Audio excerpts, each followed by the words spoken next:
good evening, and hello, ladies and gentlemen. Merry Christmas! Hello! Is Christmas! Yippee! Happy Christmas. Merry Christmas, everybody. Hello. Welcome to the stream. It is time for special Christmas stream. It is December 22nd, and we're celebrating Christmas a little bit early. Howdy do, everyone. Hello. Let me see who's here. Hello and welcome. Cherry, Gaming Yoshi Fanatic, KG, Mario Simpson, SK Voigt, Luna Star, howdy do, Teeter. Hi, guys. Aiden Garcia, hello. Welcome to the stream. I hope you guys are all doing well. I hope you guys are all having a good Christmas season. I just got home from the work Christmas party. It was really good. I really enjoyed it. It was really fun. Between the two stores, so there's the two stores, and they both have the Christmas party together. And it was just me and one other person from the from the Sussex store, there. So it was a little sad. It was like, oh, I was kind of the only representative. Hello, Emily. Welcome to the stream. But yeah, I'm sorry. I'm just very excited. But yeah, it's time for Christmas. So this is going to be a little different from previous streams. We're not playing a game. We're not doing art tonight. I have a book. Actually, let me turn on the overhead light real quick so that's a little easier to read, because the nice twinkle lights are great, but they're not the best reading light. There we go. Now I can see better. But yeah, this is going to be a little different from normal because we're not playing a game. We're not working on art or anything. I am just going to be reading tonight. I'm not going to play any music in the background just to kind of help me focus on reading. But if you want to put on background music of your own that you feel is appropriate and suits the theme of the scene, you go right ahead. And find whatever music you think suits best for you. Yeah. Oh, hello, Jay. Welcome to you as well. But yeah, so yeah, I hope you guys are all doing well. It's been a good put the Muppet music. Oh, I will if I want to get copyright claimed. Yeah, let's have a second Christmas stream that goes up on YouTube once and then has to be private. That's a phenomenal idea. Yeah. But yeah, how is this gonna work? Yeah, so I'm just gonna be reading. There is some art I've done, and Cherry was so gracious to. No, it wasn't Donner. It was it Donner? Yes, it was Donner. Don't question Donner's parenting techniques. Anyway, so there's some art that I've prepared and that Cherry has been so kind as to help me with a couple character illustrations that I'll be putting on screen throughout. Let me switch over to the overlay I made for this. Da-da-da-da! And yeah, here we just have Scotch all by his lonesome for the time being.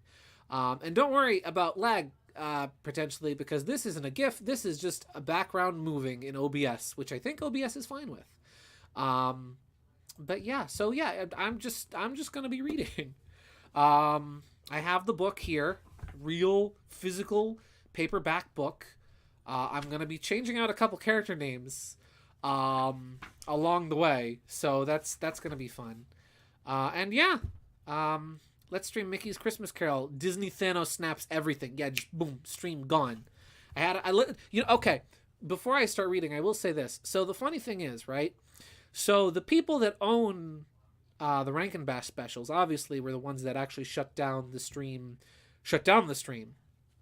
last year. But the thing that got the stream canned with copyright claims, funnily enough, it was not the bit of Rudolph that we watched. It wasn't the Super Mario Brothers Super Show. It wasn't any of the Fleischer tunes. In fact, the Fleischer tunes didn't even get recognized at all. No, you want to know the thing that got my Christmas stream worldwide blocked from last year? It was Kirby. Kirby got the stream. Nintendo themselves blocked my stream worldwide because I played Kirby Right Back at Ya. I'm not even joking. I wish I was joking with that. I'm not joking with that. But yeah, it was Kirbo. But yeah, let me just get everything set up here on my computer. And without further ado, I will begin. You didn't question Charlie's parenting skills. Well, that's because Charlie, he wasn't a dad. He was an adopted dog dad. There's a difference. So why are you questioning Donner's parenting skills? Because Donner's just an objective bad father. Donner was just an objective bad father who was projecting onto his son and forcing his son to be something he wasn't, and also discriminating against his son for his birth defect. I feel like there's a big difference between him and Charlie. Big difference. All right. I mean, it's understandable. Japan has the Blu-ray set. When are we gonna get the Blu-ray set? When are we gonna get that Kirby Blu-ray set here in the States? Okay, I will start reading now. I will start reading now. And also, this is not going to be a Christmas Carol like you probably used to hearing it. This is going to be more akin to, say, like the Disney version with Scrooge McDuck and Mickey Mouse and whatnot, where we're going to have some fun characters that are going to show up throughout this. So grab some Christmas cookies, grab some holiday cheer, some hot cocoa, strap in, because this book takes about 3.5 hours to read. So, yeah. Jacob Marley was dead. Everyone knew that. There was no doubt about that. All the official papers were properly signed by witnesses to make them legal. The clergyman signed the papers, the city clerk signed them, and the undertaker signed them. Oh, did I say Jacob Marley? I screwed up his name. It was supposed to be we're gonna start again, because I screwed up Marley's name, because Marley isn't Marley. We have a new name for Marley in this. Oops. Squall the Hawk was dead. Everyone knew that. There was no doubt about that. All the official papers were signed by witnesses to make them legal. The clergyman signed the papers, the city clerk signed them, and the undertaker signed them. Even Scotch the Jackrabbit signed them. And everyone knew that anything Scotch signed had to be perfectly legal. Yes, Squall was dead as a doornail. Did Scotch know he was dead? Of course he did. How could he not? After all, Scotch and Squall had been business partners for many years. Besides, Scotch was the executor of Squall's estate, as decreed in his will. Scotch was Squall's only friend, his only mourner, and the only beneficiary of his estate. Still, Scotch was an excellent businessman, and even on the day of Squall's death, he took advantage of the sad event by offering his customers special bargains. Yes, Scotch knew without a doubt that Squall was dead. But for some reason, which no one knew, he never painted over old Squall's name out of the sign that stood above the warehouse door. It still read Scotch and Squall. But Scotch was a tight-fisted old man, squeezing every penny out of a bargain, showing no mercy to those who owed him money, and wrenching every minute of work out of his employees. Yes, he was a cold, solitary old man, cold inside and cold outside. His cold heart froze every feature about him. His short nose, his shriveled cheeks, his red eyes, his thin blue lips, his weary chin, and his harsh, grating voice. It's really not going to be that grating. Trust me, when you hear Scotch's voice, it's going to be like, oh, hi, Johnny Cash. He even kept everything around him cold. His office was as cold as ice, and never felt the slightest warmth, not even at Christmas. But neither heat nor cold bothered Scotch. Neither did people. Nobody ever smiled at him in the streets. Nobody ever asked him, "My dear Scotch, how are you today?" Nobody ever offered, "Why don't you visit us?" No beggars came up to him pleading for a trifle. No children ever asked him what time it was. No man or woman ever came up to him to ask directions. Even blind men's dogs led their masters off into doorways and up side streets where they saw Scotch coming. And did Scotch care? No! He actually liked it this way. He went through life warning all people to keep away from him. There goes Mr. Humbug. There goes Mr. Grimm. Please keep Squall's voice the same as his son. Oh, trust me, it will be. Chapter 2. Visitors to the warehouse. It was the afternoon of Christmas Eve, and old Scotch was busy at work in his desk. You guys can okay, I know we don't do shots here, but feel free to make fun of me in chat every time that I accidentally read a character's name correctly and not as what I say it is, okay? It was a cold, foggy, bleak day, and Scotch could hear people in the streets, outside, breathing heavily and stamping their feet on the stone pavement to keep warm. Even though it was only 3 o'clock, it was already dark. The candles were beginning to appear in the windows of nearby offices. The fog outside was so thick that it seemed to seep into the office through every keyhole and every slight opening in the walls. 2 shots? Nice. The door to Scotch's office was open so that he could keep an eye on his clerk writing letters in his tiny office. In Scotch's own office, a small fire burned, and the one in the clerk's office was so much smaller that it seemed to have only one coal burning. Still, the poor clerk couldn't refuel the fire, for Scotch kept the coal box in his own office, and he threatened to fire the young man if he dared come in to ask for more. So, Sherwood the fox, the clerk, tried to keep himself warm at the candle that burned at his table, but he did not succeed. Suddenly, a voice interrupted Scotch in the midst of his work. "A Merry Christmas, Uncle!" Let me just find... Bam! Here we have some lovely art Cherry helped me with. This is Scotch's nephew. It's Feels. Came a cheerful voice. It was old man Scotch's nephew, Feels, a handsome young rabbit with sparkling eyes and a glowing face. "Pugh," said Scotch, without lifting his head. "A humbug." "Christmas? A humbug, Uncle?" said the young man. "You can't mean that." "I do," said Scotch. "Merry Christmas indeed. What right do you have to be so merry? You're poor enough." "Aw, come on, Uncle," said Feels gaily. What right do you have to be so grouchy? You're rich enough." And since Scotch had no answer at the moment, he said, "Bah," and followed it with humbug. "Don't be cross, Uncle," said Feels. "What else should I be?" That was the wrong accent. "What else should I be?" said Scotch. "When I live in a world filled with fools, what's so merry about Christmas? It's a time for paying bills when you don't have any money. It's a time when you're a year older and not a penny richer. If I had my way, every fool who goes around with Merry Christmas he'd be boiled in his own pudding and buried with a stake of holly through his heart. Why, I wouldn't care if Christmas never came again." "Uncle," cried his nephew, "what a dreadful thing to say. Christmas means so much. First, it's a sacred religious time, and then, too, it's a time for forgiving, and a time to be charitable and pleasant. It's the only time when people seem to think of others freely and open up their hearts to each other." From the other office came the sound of the clerk applauding. "Bravo! Bravo!" Feels/Max/Rabbit, Cream's cousin. Correct.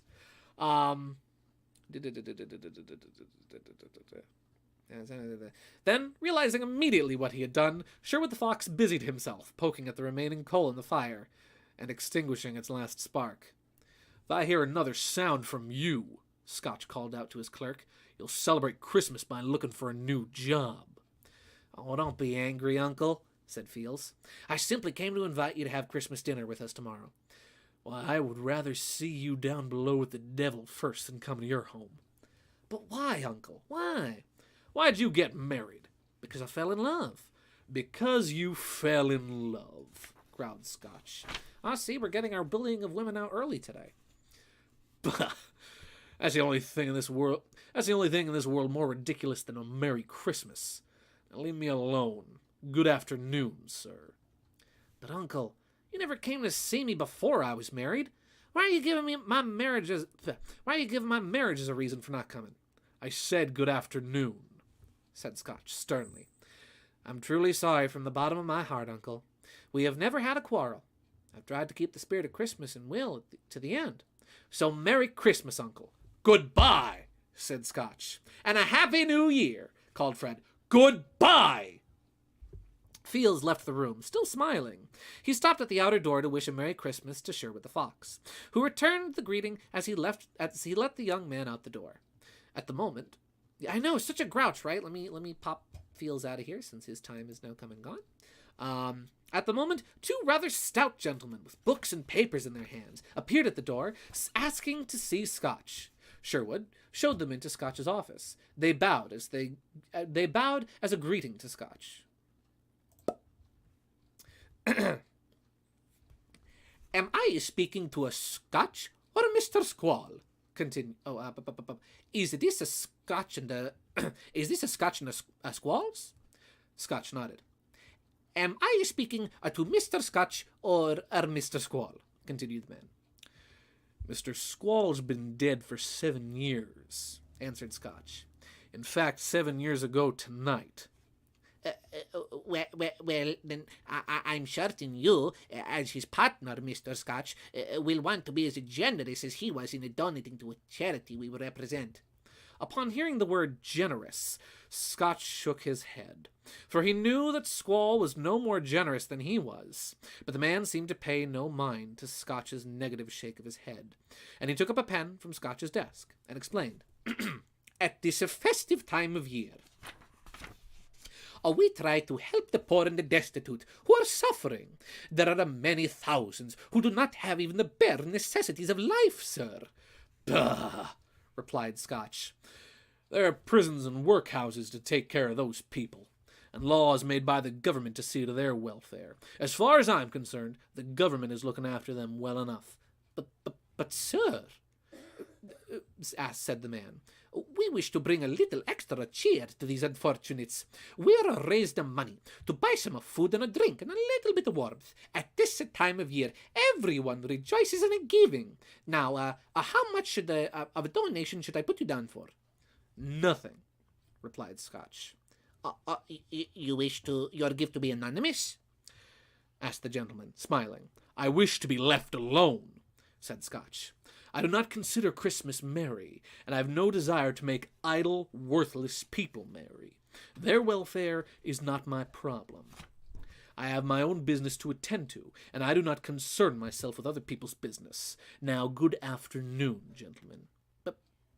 But, sir, began the gentleman, there is never enough government support for these poor people, and many will die. Bah! Humbug, explained Scotch. Then let them die. We already have enough of the surplus population of these wretched creatures anyhow. Let's see. I'm sure the brothers will be hooked on the gingerbread cookies and cocoa. Absolutely. Realizing they could do nothing to move the old man, the two gentlemen left, and Scotch returned to his work, feeling quite pleased with himself. Meanwhile, the fog and darkness had thickened outside, and the cold had become more intense. In the street across from the warehouse, some workmen had been repairing a gas line in the road, and had lit a fire in a bucket, and a group of ragged men and boys gathered round it to warm their hands. The dancing fire and their good spirits soon prompted one old man, his voice cracking, to sing the first few bars of God rest ye merry gentlemen. Soon other voices from these ragged men and boys joined in. One young lad, his nose frozen and numb from the cold. Oh, I can get Mario and Luigi off the screen now. Left the group and crossed the street to Scotch and Squall's warehouse. Changing out names this quick on the fly is not easy. He stooped down at Scotch's keyhole to sing some lines of the Christmas carol to him.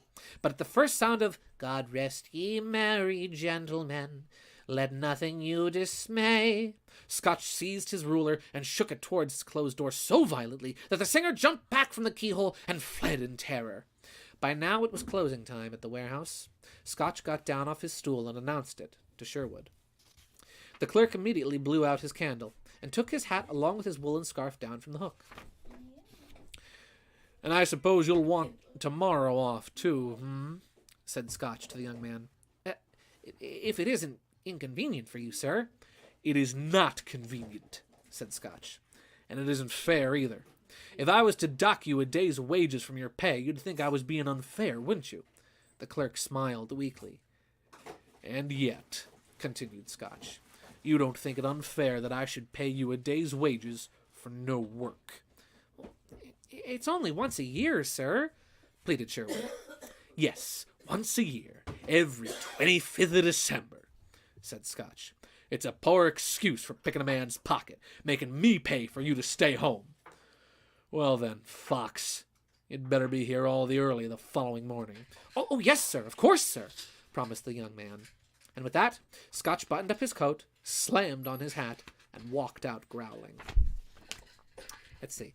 If we're getting serious for a bit, I've seen a few pessimistic elders in my life thanks to my job, and just want to cheer them up. But life is better for them. Absolutely. There's a lot of Scotches, shall we say, Scrooges in the world. Unfortunately, sadly, there's a lot of Scrooges in the world. A lot of people with cold, frozen over hearts that maybe need a little, I don't know, warming up, shall we say. Ain't I just repulsive? Oh no, there is a Sherwood. I just haven't, the Sherwood isn't quite applicable yet because the Sherwood has another character accompanying him. Don't worry, we'll see the Sherwood. Don't worry. Scotch stopped at his usual tavern, took his usual table, and ate his usual melancholy meal. No other customers greeted him, and he greeted none of them. He passed the time reading all his newspaper and checking his bank books. And when all the papers had been read and all the bank books checked, Scotch went home to bed. Scotch lived in an apartment that once belonged to his partner, Squall, the hawk. It was a gloomy old place in a small building that was now surrounded by other large buildings. The building was such a dreary one that no one chose to live there, so the other rooms were rented out as offices. The front courtyard was dark in the fog, and frost as Scotch entered the gate and walked to the door. As he inserted the key into the lock, his eye caught a glimpse of a large, shiny brass knocker on the front of the door. It was the same knocker he had been seeing morning and night for all the years he lived in the building. But suddenly, tonight, it was not a knocker that stared back at him from the door. No, it was the face of his old partner, Squall. But Squall's dead, thought Scotch, frozen to the spot. Eyes must be playing tricks on me, just because one of those visitors I had this afternoon. Those two men seeking charity. My thoughts returned to Squall, quite by chance. Now Scotch stared hardly at the knocker. Here was Squall's face, with a dismal light around it. Squall's face, with ghostly spectacles raised on its ghostly forehead. Squall's face was hair blown straightly and wildly around his head. Squatch's face. Why do I keep calling him Squatch? Squall. Face with eyes wide open and bulging, but not moving. As Scotch stood there, unable to tear his gaze from the door, the strange vision became a knocker again. Did I imagine that vision in the knocker? He asked himself, with his heart thumping nervously. I need a drink. I need a bloody drink. All right. But since he could find no answer, Scotch forced himself to turn the key in the lock and walk inside. Yes, he decided, he must have imagined the whole thing. Still, before he shut the door, he looked carefully behind it, as if he half expected to see Squall. But there was nothing, only the screws and nuts that fastened the knocker to the door. Pugh, remarked Scotch, slamming the door with a bang. He was angry with himself. I think he put the names together. Scotch and Squall make Squatch. Exactly. It's hard because, like, the names are exactly the same length. They have very similar sounds, and so saying them quickly back to back when they're not written in the book, I am looking at the name Scrooge and I'm saying Scotch. And that is entirely mental notation. As he lit his candle and climbed the stairs to his room. He was mad at himself as he lit his candle and climbed the stairs to his room. Although Scotch had already liked the darkness, now as he entered his apartment, it made him remember Squall's face in the knocker. He walked nervously from room to room, first with the candle held high, poking it around corners and under furniture.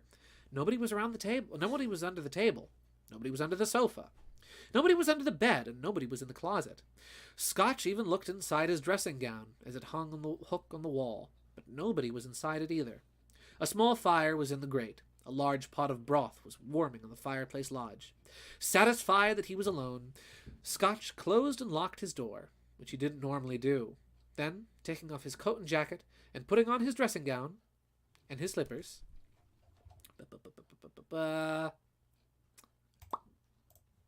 Behold, here he is, in his dressing gown, and his slippers. There he is. Where was I? Dressing gown and slippers. Dressing gown and slippers. His dressing gown is taking off his coat and Scotch sat down before the fire to eat his broth.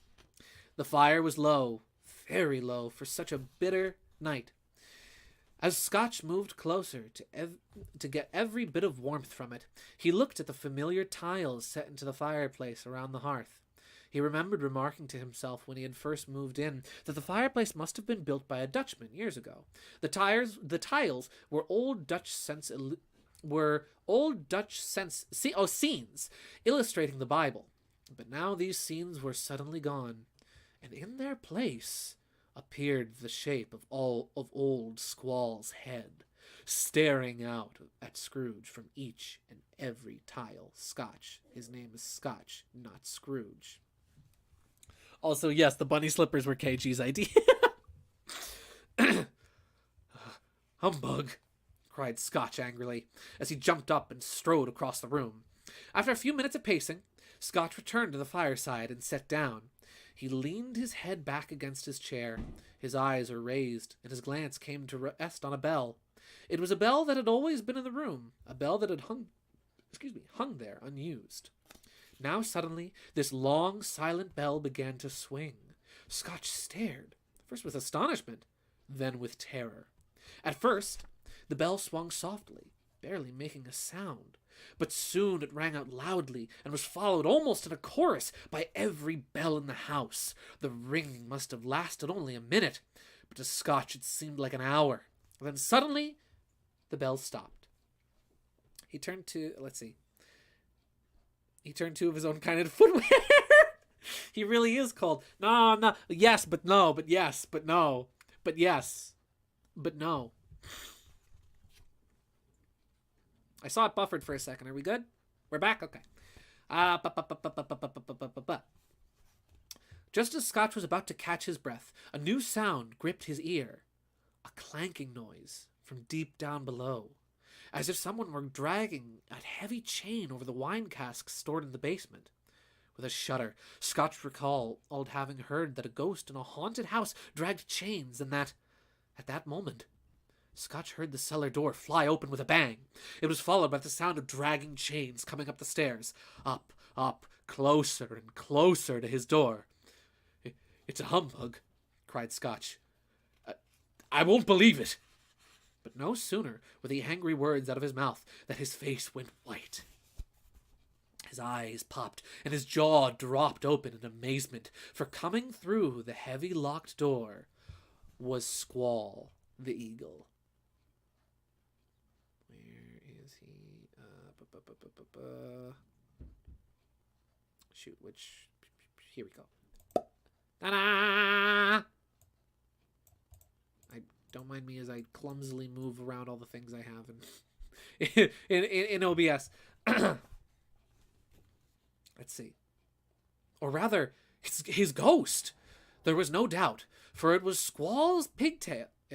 He wore his unusual waistcoat, his tights and boots, and he dragged a chain that was wound around his waist. But what a strange chain it was, made of cash boxes, keys, padlocks, ledger books, and heavy steel purses. There was a monitor and a treasure chest in there too.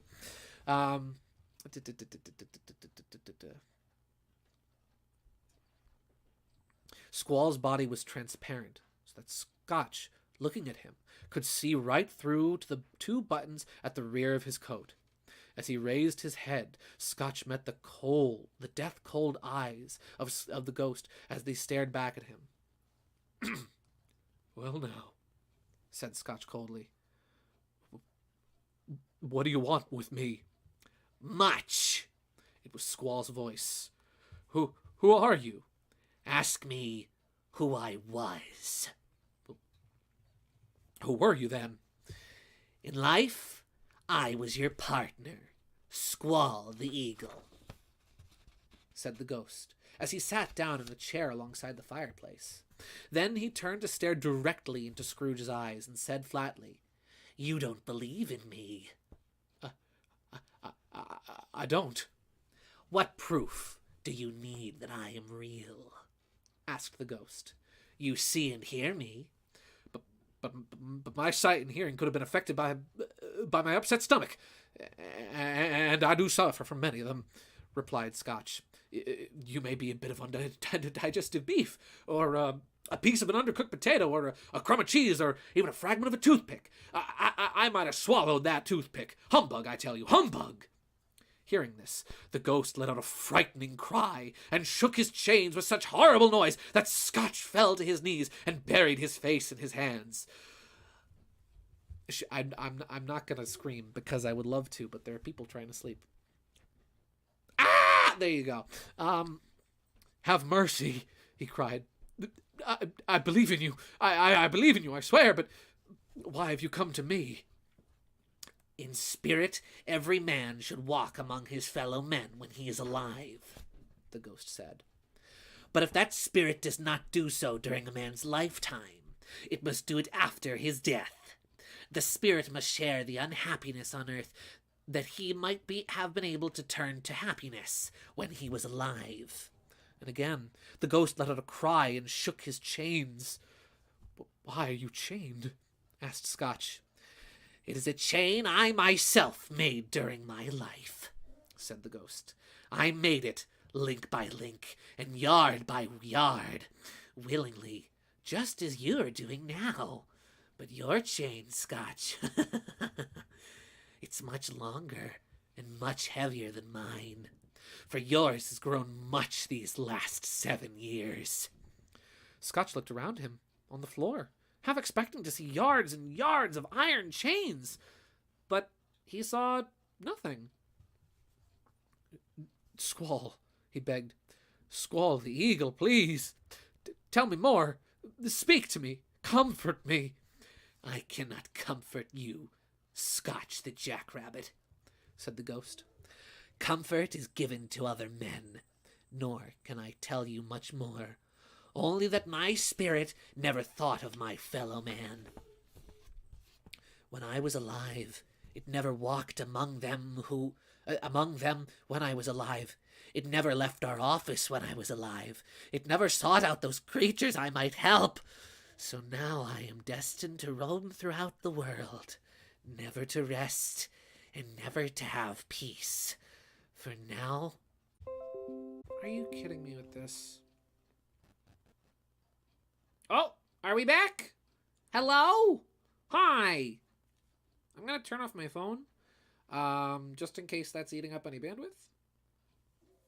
Are we back? I was singing to myself. I was singing the song from Muppets, from Muppet Christmas Carol, the Marley and Marley song while I was waiting. Okay, so the last we heard was, did we hear the screaming? Because that was really good yelling. That was really good yelling. I was really proud of that yelling, but if we lost that, I'll do it again. What was the last thing was heard for now? You know what? I'll just start this page over because there's not a lot on each page.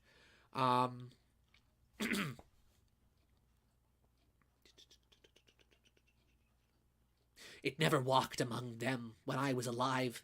It never left our offices when I was alive. It never sought out those creatures I might have helped. So now I am destined to roam throughout the world, never to rest and never to have peace. For no matter how I misused my life, no matter how much I regretted my selfishness, there is no way for me to make amends. But you were such a good man of business, Squall. Business! Cried the ghost. My fellow man should have been my business. Charity should have been my business. Mercy, kindness, and generosity should have been my business. And at this time, I suffer the most. For I remember all the Christmas times I walked through crowds of my fellow men with my eyes down, never looking up to that heavenly star that led the wise men to a stable long ago. And again he let out a cry so horrible that Scotch began to tremble violently.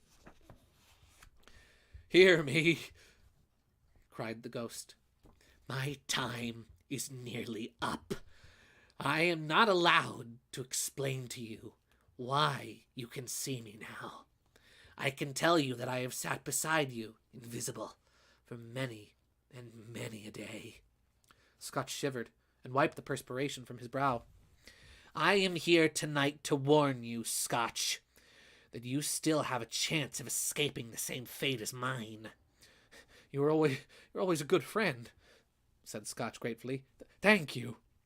You will be haunted by 3 spirits, continued the ghost. If that's the chance you mention, I think I'd rather not. Without their visit, you cannot avoid the fate I have succumbed to. You can expect the first spirit tonight. At 9. Oh, tomorrow night. At 1 o'clock. Could they all just, I don't know, come at once and be done with it, Jacob? The ghost ignored Scotch's question. You can expect the second spirit at the following night, at the same time. And the third will come at the last stroke of 12 on the next night. You will not see me anymore, Scotch. But for your own sake, remember all that I have told you. The ghost backed away from Scotch. With each step he took, the window raised itself a little, so that by the time the ghost had reached it, it was wide open. He beckoned Scotch to come to him, and when the two were only a step away from each other, Squall's ghost held up his hand. As Scotch stopped, he heard strange sounds in the air, cries of sorrow and wails of regret. The ghost joined in with these sounds as he floated through the window and into the dark night. Scotch rushed to the window and looked out. The air was filled with ghosts, wandering every which way, moaning as they floated. Every one of them wore chains. Scotch recognized one of them as a greedy banker he had known. He was now an old ghost with a huge iron safe attached to his ankle.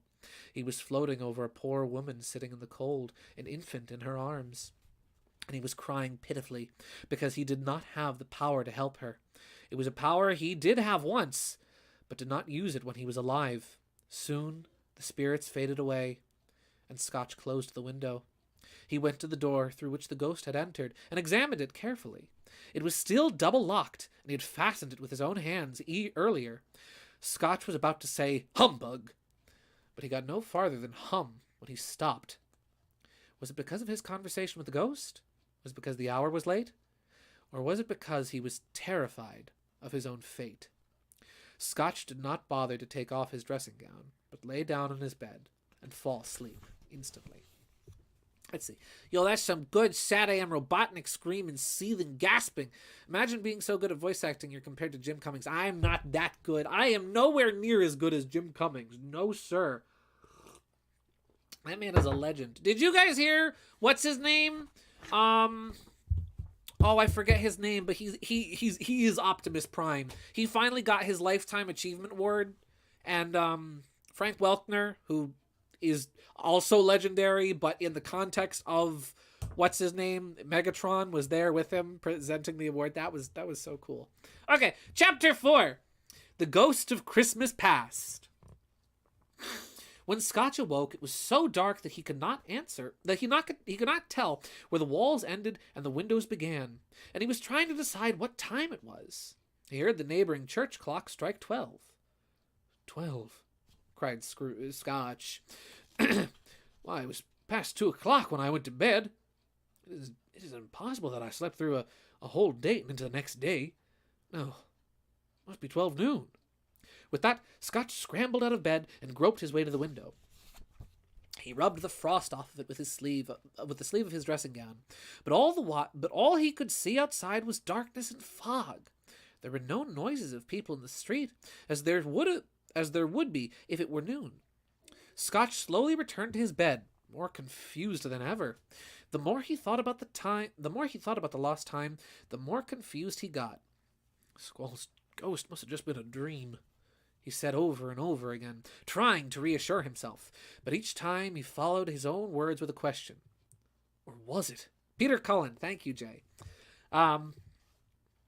Scotch lay awake in the darkness, while the church chime went 3/4 more past the hour. Suddenly, he remembered what Squall...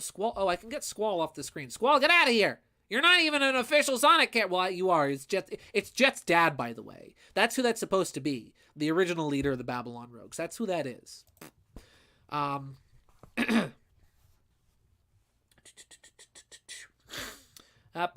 Suddenly he remembered that Squall's ghost had warned him for a visit when the clock struck 1. Then the last quarter hour seemed to take so long that Scotch almost convinced himself that he had dozed off and missed the 1 o'clock bell. Then the deep, dull hour bell struck 1 long tone. Lights suddenly flashed in his room, and the curtains of his bed were drawn aside by a hand. Scotch sat bolt upright in bed and found himself face to face with an unearthly visitor who had opened the curtains. It was a strange figure, like a child, an almost bird-like figure, though there was something odd about this figure. Scotch couldn't put his finger quite on what this bird was. Was he a duck? Was he a pelican? Was he a seagull? Was he a woodpecker? I'm not really sure.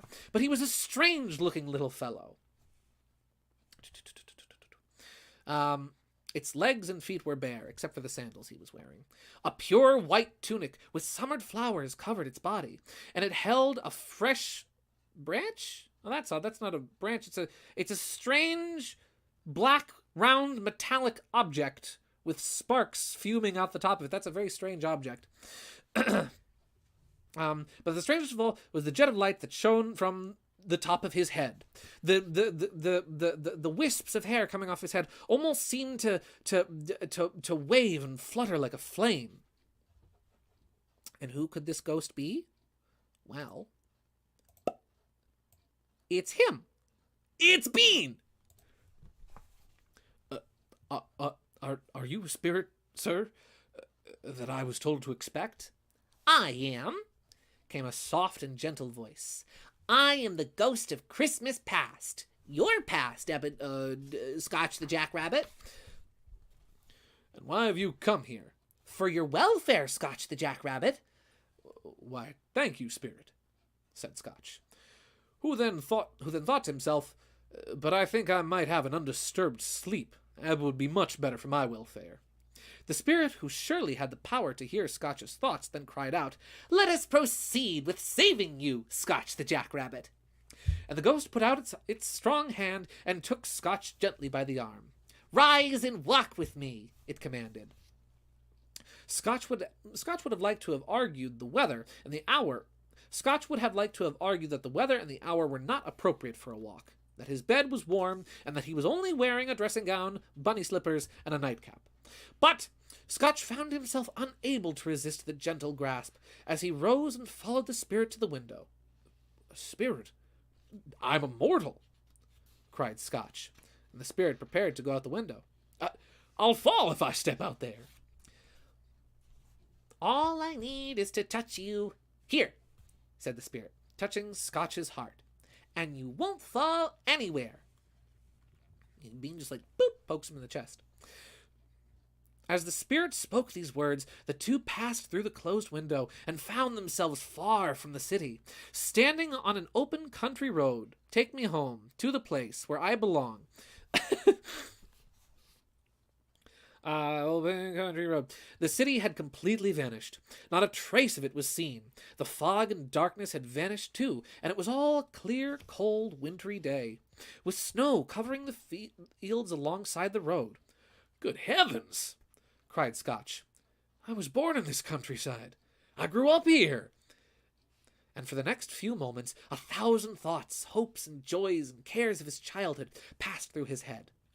Your lips are trembling, said the ghost. And what's that on your cheek? It's only a pimple, muttered Scotch, unwilling to admit that it was a tear. Please, spirit, lead me on. Do you remember the way? Asked the spirit. Remember it? Cried Scotch eagerly. I think I could walk it blindfolded. Strange, then, that you've forgotten it for so many years, said the ghost. As they walked along the road, Scotch recognized every gate, every post, every tree. Soon a little town appeared in the distance. With its bridge, its church, its winding rivers, some ponies came trotting towards them. Not that kind. Maybe it is that kind. I don't know. With boys on their backs calling happily to the other boys in carts driven by farmers. These are only the shadows of things past, said the ghost. They cannot see us. As the merry travelers got closer, Scotch knew every boy by name. But why was he so overjoyed to see them? Why did his cold eyes glisten with tears and his heart leap up with gladness when he heard them wish each other a Merry Christmas? After all, what was merry about Christmas to Scotch? That school up ahead is not quite empty, said the spirit. One single child, neglected by his family and friends, is still there. I know that, said Scotch, sobbing. I know him well. They turned off the main road into a familiar lane and soon approached a large red brick building. A weather vane sat on top of the roof, with a bell hanging from it. The building had seen some very poor days. Most of its rooms were now rarely used. Its walls were damp and covered with moss. Many of its windows were broken, and its gate was rotting. The sheds outside were overrun with grass, and the chickens strutted through the empty stables. As Scotch and the spirit entered a door off the dreary hall, they saw a bare room with lines of desks still in position. At a desk sat one lone boy reading. He had chosen a desk near the weak fire and was trying to keep warm. Scotch sat down upon a bench and wept to see his long-forgotten self as a boy. Suddenly, a strange figure appeared out of the side of the schoolroom window. It was a window cutter with an axe stuck in his belt. He was leading a donkey loaded down with wood. Why, it's Ali Baba! Cried Scotch joyously. Dear old Ali Baba came to visit the boy there that was reading. I remember one Christmas when the boy was left here all alone after all his classmates had gone home for the holidays, and Ali Baba came to keep him company. And look, there's the genie too. Was this really Scotch the Jackrabbit? Laughing and crying, excited over seeing friends he had made up in his childhood books, friends who kept him company when he was deserted by the live ones. And there's the parrot, cried Scotch. Oh, poor Robinson Crusoe, home again after sailing around his island, and there goes Friday running towards the creek. Then Scotch's voice suddenly took a tone of pity. Poor boy, he said of his former self, and began to weep again. I wish. Oh, but it's too late now. What do you wish? Asked the spirit. Nothing, said Scotch. Nothing. There was a boy singing Christmas carols at my door last night. I don't know. I wish I'd given him something, that's all. The spirit smiled thoughtfully and waved its hands. Let us see another Christmas! At these words, Scotch's former self grew taller, and the schoolroom became darker and dirtier. More windows were cracked, and pieces of plaster had fallen off the ceiling. More rooms were deserted, and even the chickens no longer strutted through the stables. Your chickens are dead. And the boy was alone again, when all the other boys had gone home for the holidays. The boy was not reading now. He was walking up and down in despair. Scotch, watching this, shook his head sadly and glanced toward the door, remembering what was to come. The door was opened, and a little girl, much younger than the boy, came darting in. She threw her arms around the boy's neck and kissed him, calling him, "Dear, dear brother." Hey guys, new character's about to drop. Bam! What's her name? Her name is Gin. She's Scotch's younger sister. He has one of those now. I've come to bring you home, dear brother, cried the little girl joyfully. Home? Home, dear little Gin? Asked the puzzled boy. Yes, cried the girl. Home forever and ever. Father's so much kinder now than he used to be. He speaks so gently to me now that one night I got up the courage to ask him if you could come home, and he said yes, that you could. And he sent me in a coach to bring you, and we're all going to go together, and we're all going to be together on Christmas and have the merriest time in the world. Gin clapped her hands and laughed. She stood on tiptoe to hug her brother, and she began tugging eagerly at his sleeve, trying to pull him towards the door. She was a delicate creature, said the spirit. Oh, she was a delicate creature, said the spirit to Scotch. And she had a good heart. Yes, she did, said Scotch. But she died after she was grown, didn't she? Asked the spirit. Shortly after she was married and had children. One child.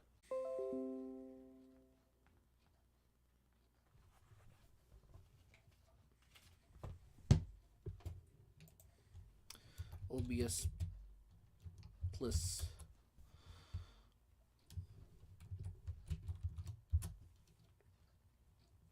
OBS, please. Oh, are we back? Oh, we're back! I mistyped. My finger slipped, and the S key and the D key are right next to each other. So my finger slipped, and I typed OBD instead of OBS. Okay, we'll go back a page. We'll go back. Hi, we're back. I'm okay. I'm good. Okay, so the last thing you heard was one child. Yeah, said the spirit. Your nephew feels, right? Scotch seemed uneasy as he answered. Yes. Although it was only a moment since he had been to the school during the day, Scotch and the spirit were now transported to a busy, lightened city street. It was evening, and shadowy people came and went, and shadowy carts and coaches battled for space in the road. Looking around him, Scotch saw the decorations in the shops, that here, too, it was Christmas. One child. We buffered at one child. Yeah. Ignore the child named Jin. They were renamed back to the original name. Neat, exactly. And I believe it's Gin? The drink is spelt... Wait.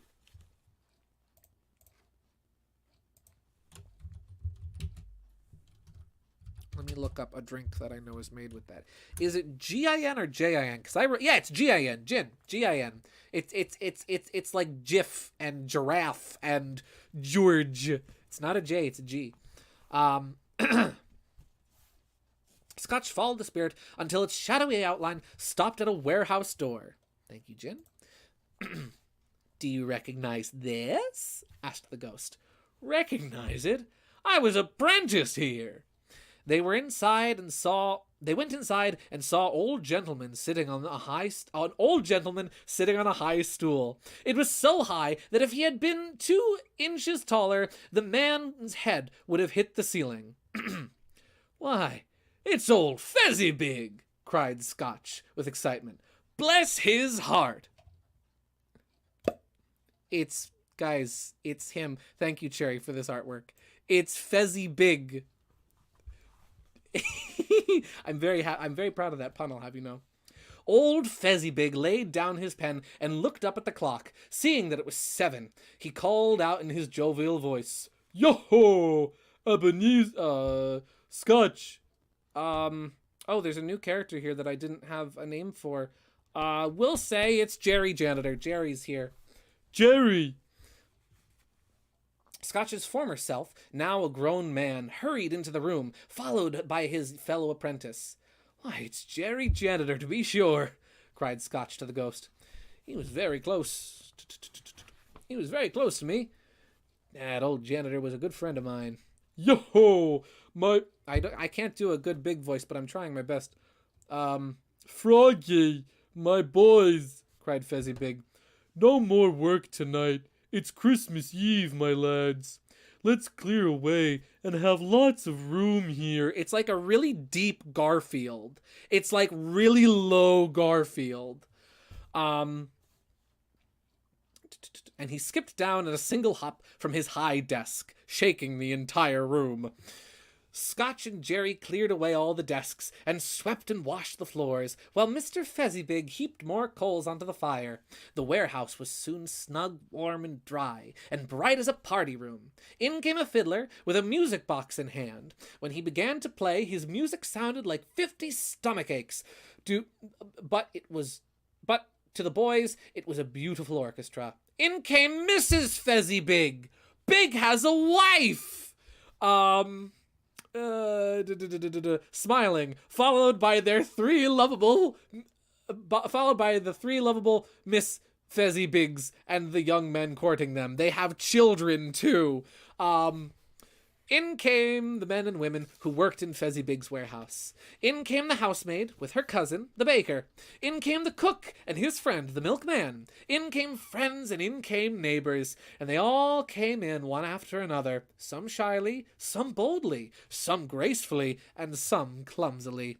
And arms about each other, they frolicked and danced to the fiddler's music. There were cakes and puddings and minced pies and cold beef, and there was hot wine and lots of cold beer. But the high point of the evening came when Mr. Fezzybig stood up to dance with Mrs. Fezzybig. Despite their age and size, their feet seemed to float on the floor, as they danced more gracefully and with more energy than couples half their age. When the clock struck 11, the party broke up. Mr. and Mrs. Fezzybig stood at the door, shaking hands with their other guests and wishing them a Merry Christmas as they left. Good for him. They're multiplying. Yeah, just duplicate the big art for them. When all the guests had gone, the Fezzybigs wished the same Merry Christmas to their 2 apprentices, and the 2 boys headed for their beds in the back room of the warehouse, full of praise for the Fezzybigs. All the while this party scene was taking place, Scotch watched and acted as if he were part of it, and as if it were really happening. He slapped his hands to the music, licked his lips at the food, nodded happily to the guests, and even held out his hand to say farewell to Fezzybig. It costs so little, said the ghost, to make so many people happy at that party. Fezzybig spent a few pounds, 3 or 4, maybe. Do you really think he deserves all the praise the boys heaped on him? If it isn't that, Scotch said, speaking more like his younger former self. Fezzybig has the power to make us happy or unhappy, to make our work a pleasure or a burden. No, Spirit. The happiness Fezzybig gives is as great as it costs a fortune. Realizing that the ghost was staring at him, Scotch stopped talking. What's the matter? Asked the ghost. Nothing particularly, answered Scotch. I was just thinking that I'd like to say a kind word or two to my clerk. Sure with the fox right now. But at that moment, Scotch and the ghost once again stood side by side in another room, and Scotch now saw himself as an older man, in his 20s, perhaps, in the prime of his life, but already his face had begun to show the signs of greed and worry. Now, Scotch was not alone.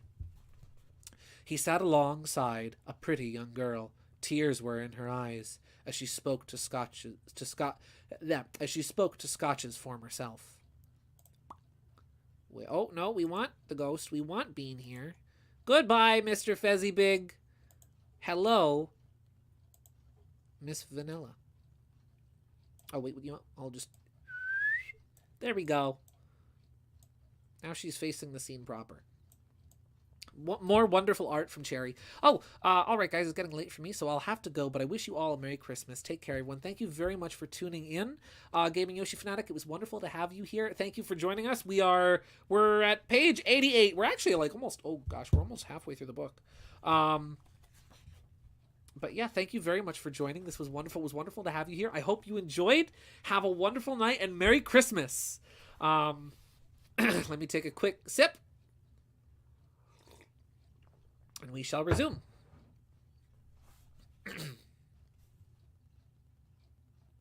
It doesn't matter to you at all, she said softly. There's another love has replaced me in your heart. And if this love can cheer you and comfort you in the future, as I would have done, then I will not weep and grieve for you. Good heavens, Vanilla. What love are you talking about? Asked Scotch. What love do you say has replaced you in my heart? Gold, she whispered. For now gold is the only thing you love. But this is how the world is, said Scotch. Nothing is worse than poverty. Yet these very same people that would condemn those who seek wealth. But Scotch, protested Vanilla. Once you had more noble goals in life. Goals which have been cast aside, so you could concentrate only on gaining money. But my feelings haven't changed for you, cried the young man. We pledged our love a long time ago, when we were both poor, she reminded him. and we agreed to wait until our financial situation improved. When you made that pledge, you were a different man. You've changed, Scotch. And his bunny slippers, yes. For proportions, I had to heavily reference some art of her from IDW. Just being up front, it's not like this is a professional business venture. Oh, I think it's fine. Don't worry about it. I think she looks marvelous. Honestly, the art you made for this is better than the art I made for this, to be perfectly honest. I was a boy then, he said impatiently. We all change in some ways. But I have not changed, she said sadly. And so I am releasing you from your promise to marry me. I never asked you to do that, he said. In words, no, she replied. But in your changed attitudes, in your changed goals in life, you have asked me the very thing. Tell me, Scotch, if we hadn't known each other all these years, would you now seek me for a wife? Me, a poor girl with no dowry? Scotch did not reply. No, Scotch. You would have nothing to gain by marrying me. No gold to make you richer. This is why, because the Scotch the jackrabbit I once loved, that I am now releasing you from this promise. The young man started to speak, but the girl turned away from him and continued. This may cause you some pain for a brief time, but you'll forget me, just as you forgot a bad dream. May you be happy in this life that you have chosen. She stood up and walked away. Ghost! Ghost! Do not torture me anymore. Take me home. Aw, just one more shadow, said the ghost. No more, cried Scotch. No more. I don't want to see any more of this. But the ghost grasped Scotch's arms and forced him to gaze upon the scene that appeared before him. They were inside a room, not a large, luxurious room, but a comfortable one, with a cheerful fire burning in the hearth. Next to the fire sat a beautiful girl who looked much like the girl in the last scene. Scotch believed that it was the same one, until he saw her, Vanilla, now an attractive matron, sitting opposite of her daughter. Scotch, stop giving Cream eyes. That's weird, my guy. That's your listen, in the canon of this story, that's not your daughter, but in the canon of my canon, that is your daughter. Don't be weird, Scotch. The noise in the room was deafening, for there were more children than Scotch could count, but neither mother nor daughter seemed to be bothered about the noise. In fact, they seemed to be enjoying it, even to joining in the children's games. Now a knocking was heard at the door, and all the children rushed towards it, carrying the two laughing women along with them, and they all greeted their father, a very nicely dressed crocodile, who was accompanied by a chameleon, also well dressed, who, one of the kids was a little bee flying around that greeted them. Where was I? The children shouted with wonder and delight. Who came home accompanied by a coachman, loaded down with toys and gifts and presents. The children shouted and with wonder and delight as each gift was opened, and for a long while afterwards, the mother and father beamed happily as the children played with their gifts. Then slowly, the tired children began to leave the parlor and go upstairs to bed. And now, Scotch watched more closely as the father, with his daughter leaning lovingly on him, sat down with her and her mother at the fireside. See, Scotch doesn't like Vector creeping in as the other man getting comfortable in the dad role with his own daughter. He doesn't like that. And when Scotch thought how perhaps that beautiful young girl might have been his daughter, in another lifetime she is, might have brought joy to his life, his eyes grew full of tears. "Spirit!" cried Scotch in a broken voice. "Take me away from here!" "I told you, these were shadows of things that are past," said the ghost. "They are what they are. I don't make them happen." "Take me away!" cried Scotch. "I cannot bear it. Take me back. Stop haunting me." And with that, Scotch grabbed the large metallic round object that the ghost held in his hand and quickly snuffed the fire out from it, pinching every last spark from its fuse. He couldn't make it go away, though. Hoping that he might put out the ghost's light. He could not make it go away, but though Scotch pressed the top of the little object all the way down to the ground over the invisible figure, the light still shone from under it. Scotch felt exhausted and drowsy. No sooner had he seized the bomb that he found himself in his own bedroom. He reeled into bed and fell into a heavy sleep. Oh, we're on chapter 5 now, ladies and gentlemen. Not Rebecca! Leave Rebecca alone! Stop manhandling that bomb! Leave the shiny alone. All right. Well, we're doing well. We just passed page 100, everybody. Granted, I think that's including the illustrations. This version of A Christmas Carol I have is really neat. It's great illustrated classics. I don't know what the publishing house is. Illustrated by Earl Norman. Norham. And it's every page, there's a page with text and a page with illustrations. It's really nice. On to chapter 5. The Ghost of Christmas Past. Let me get... Oh, of Present. Present, sorry. Ghost of Christmas Present. Scotch awakened in the middle of a loud snore. He sat up in bed to clear his head, realizing that the clock would soon strike 1. He knew that something inside him woke up at that moment, so he'd be awake to have the meeting with the second ghost. Rather than wait and be surprised again by the ghosts opening one of his curtains, Scotch pushed them all aside himself and lay down again to wait nervously. "What will this one look like?" nervously muttered Scotch. "I'm sure I wouldn't be surprised by anything from a baby to a rhinoceros." So prepared for almost anything, Scotch was surprised when the clock struck 1 and no ghost appeared.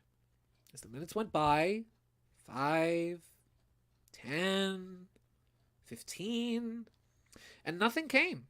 He began to tremble as he lay there. A blaze of light began shining out of his bed.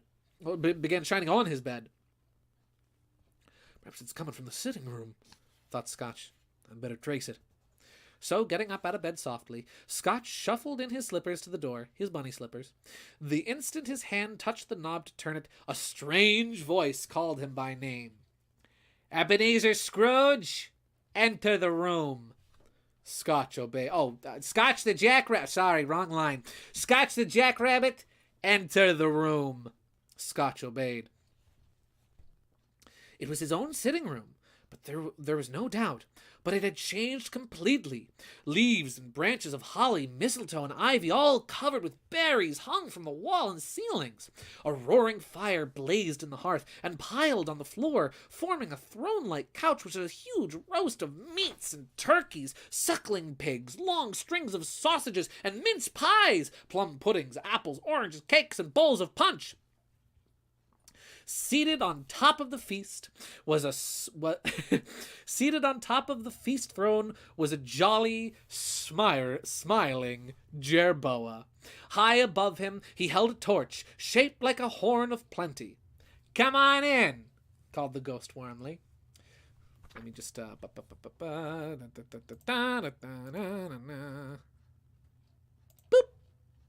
"Well, golly, who could this be?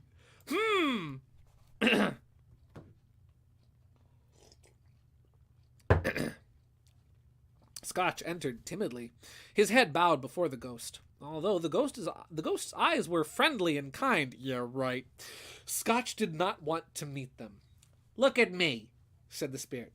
"I am the ghost of Christmas Present." Scotch obeyed.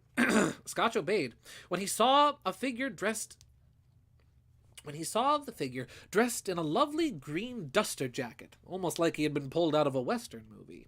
On his head he wore a leather hunting cap, though instead of a band around the cap, there was a festive holly wreath. And lastly, but certainly not least, there was a holster a gun belt and holster at his waist. Oddly enough, though, the holster had nothing in it. The coat was nice and green and had a very warm lining on the inside. The spirit's boots were boots below his robe, and on his head was a holly wreath set with shining icicles. Dark brown hair, dark purple fur hung loosely from his head, framing a friendly face, sparkling eyes, and a cheery, quote-unquote, cheery voice. "You've never seen anything like me before, have you?" asked the spirit. "Never," answered Scotch. "But please, good spirit, take me wherever you wish. Last night I was forced to go with the first spirit, and I learned a valuable lesson. Tonight, if you have anything to teach me, I am ready." "Touch my robe," commanded the spirit. Scotch obeyed, and was instantly stuck to the robe. And in the same instant, the holly, mistletoe, berries, meat, turkey, pigs, sausages, pudding, fruit, and punch all vanished too. So did the room and the fire, the glowing light and the night. Scotch and the spirit now stood on the city streets of the morning. The weather was cold, and the sky was gloomy. Snow covered over everything, white on the rooftop, gray and black on the roads, where carts and wagons made deep burrows. One second, I need a drink. I should have said grape Kool-Aid purple. I should have. Were shoveling snow from the pavement, and others were sweeping it from their roofs. Much to the delight of children who watched as the rooftop snowstorms fell in the road. Even the people on the roofs were having a jolly time, calling at each other and throwing a snowball or two at each other. "Hey, Jim! Hey, Jim! Catch this and don't fall off the roof, you pliker!" Is pliker an insult? I don't know. It sounds good, though. The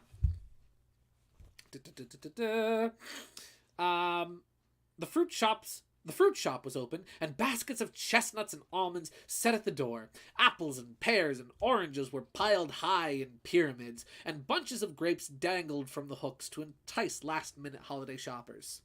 From the grocer's shop came delicious scents of tea and coffee, of cinnamon, sugar, and spices. The poultry shops were still open, too, with juicy turkeys, squabs, and geese begging to be carried home and eaten for dinner. This must have been very confusing, considering we just had a character who was an eagle. Oh, yeah, it's fine. Let's see.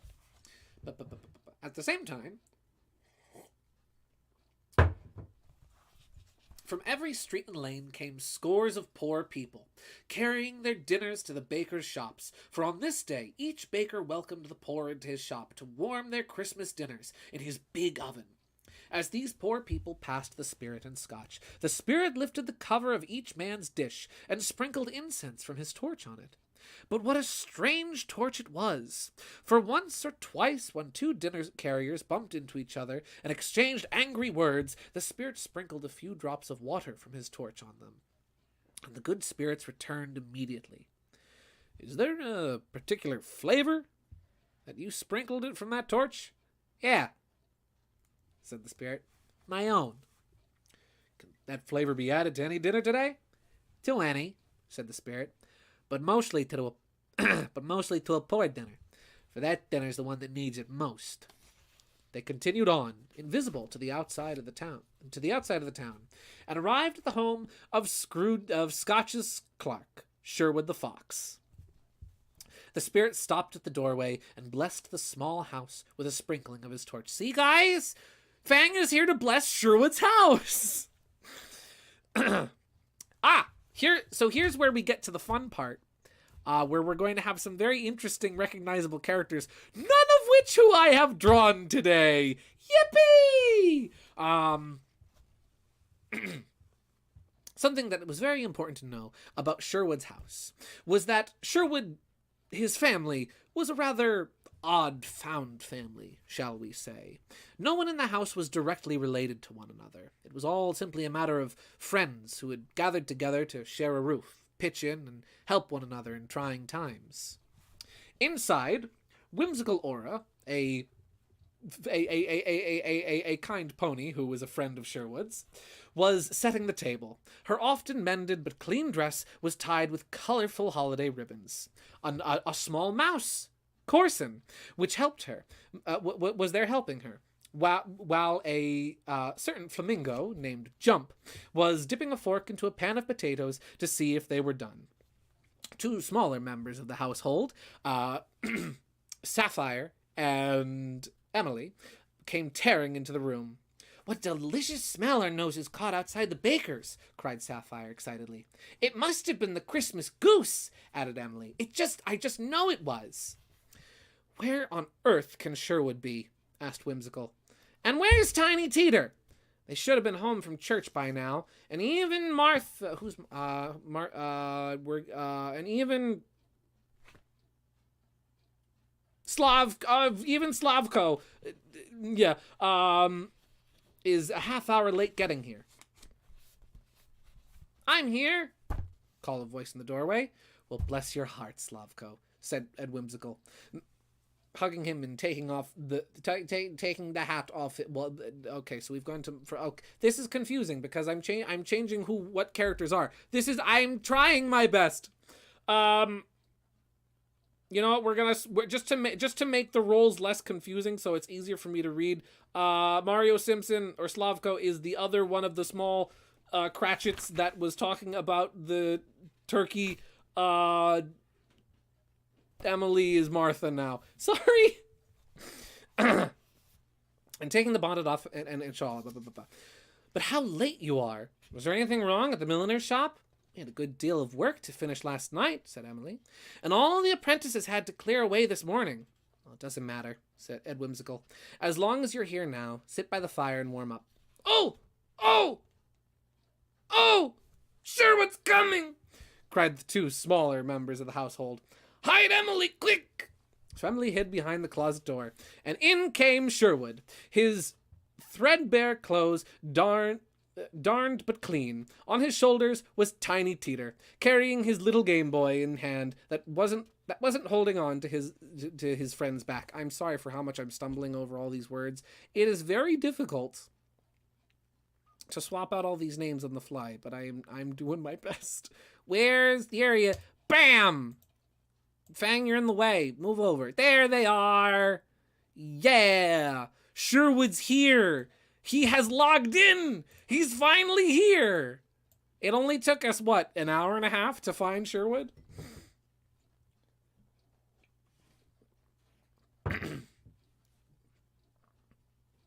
What? Why, where's Emily? Cried Sherwood, looking around the corner. Not coming, said Whimsical solemnly. Not coming, said Sherwood, suddenly losing his happy spirit. Not coming home on Christmas Day? Emily hated to see Sherwood so disappointed, so she ran out from behind the door and into his arms, while the two small Cratchit people gently eased Tiny Teeter down off of Sherwood's shoulders and helped him into the kitchen to check on the pudding on the stove. And how did Tiny Teeter behave in church? Asked Whimsical. As good as gold, said Sherwood. Sometimes the boy gets the strangest thoughts, though. But I guess it's from being alone so much while the other children his age are out playing. Why, what were those thoughts? Asked Whimsical. Well, the other day, on the way home from church, he told me that he hoped that people saw him in the church because he was a cripple. When I asked him why, he said it would be nice to remind them on Christmas Day that they should remember their God who made lame beggars walk and blind men see. Sherwood's voice trembled as he told this to his friend. Just then, a noisy little Game Boy was heard on the floor, and in came Tiny Teeter. I thought it'd be funny to have Tiny Teeter have a Game Boy instead of a crutch. It's falling apart, but we're doing good. Yeah! Just keep the story. Let's see. Just keep the story's base names for us if you can't. Yeah, I'm going. Let's see. Friends came and helped him to get up onto his stool by the fire. Jump and the two other small Cratchit-adjacent people then went to bring in the goose, and returned in a procession with it Whimsical brought the gravy, while Jump mashed the potatoes. Sapphire sweetened the applesauce, and Emily heated the plates. Sherwood pulled Tiny Teeter's stool to the corner beside him at the table, while the two smaller Cratchit-adjacent peoples brought chairs around for everyone. At last, the found family was seated, and grace was said.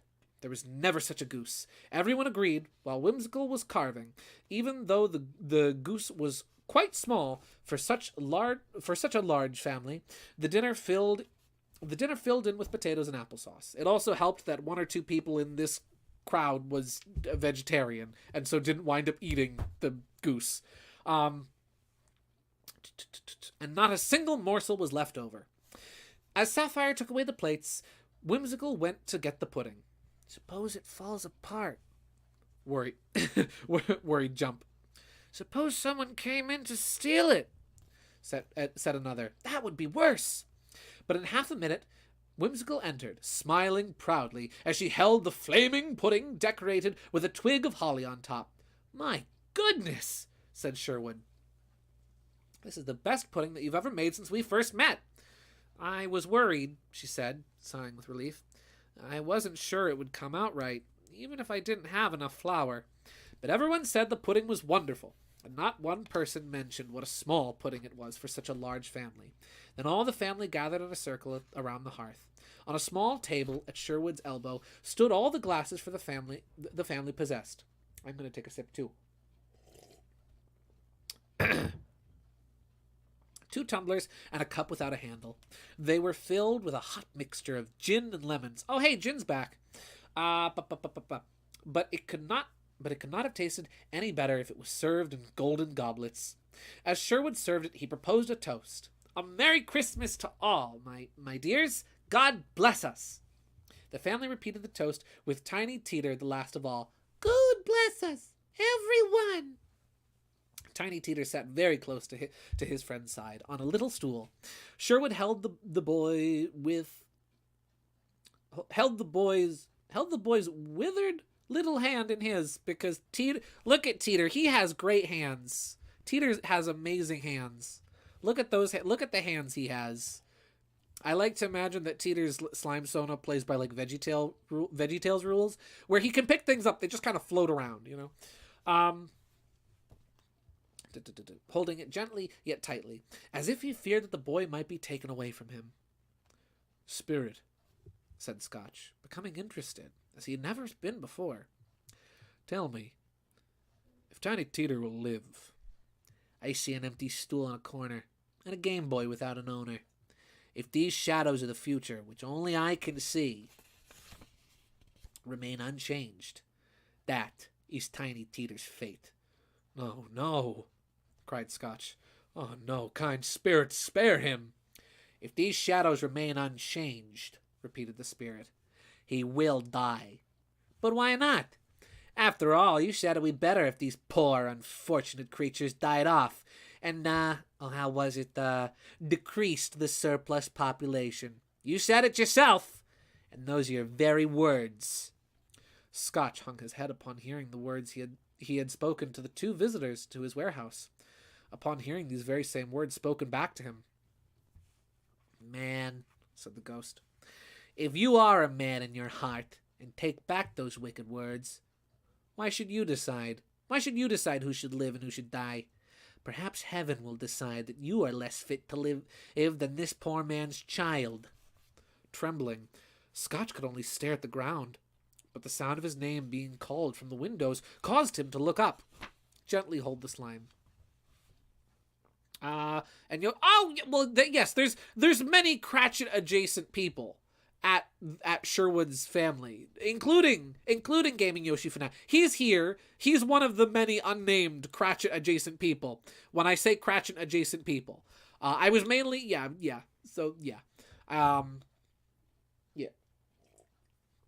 I was mainly including the people who are still here, but trust me, he is present at the Sherwood the Fox Cratchit family dinner. To Mr. Scotch, said Sherwood, raising his tumbler for another toast. To Mr. Scotch, who made this feast possible. Mr. Scotch, indeed, cried Whimsical Aura angrily. If I had him here, I'd give him a piece of my mind to feast on. But Sherwood, nobody knows better than why, nobody knows better than you what a stingy, hard, hateful, unfeeling old man Mr. Scotch is. Oh, come on, said Sherwood calmly. It's Christmas Day. Well, admitted the pony begrudgingly, I'll drink to his health for your sake, Sherwood, and for the sake of the holiday spirit, but never for Mr. Scotch's sake. Long life to Mr. Scotch. I'm sure he's having a Merry Christmas and a Happy New Year. Golly, KG, your pony Sona is getting some fighting words in here. The other Cratchit-adjacent not-children people joined in the toast to Scotch too, but no one in the family seemed to take much pleasure in doing it. The name of Scotch darkened everyone's party spirit for a full 5 minutes. But when it passed, they all returned to their merry selves. For the Cratchit-adjacent peoples were a happy found family, grateful for what they did have, and content with each other. I mean, yeah, exactly. She ain't taking nobody's BS, not even Scotch's BS. Good for her. I'd be pissed too knowing all this. Yeah, you would. See? That's why I put you in that role. I knew it fit. At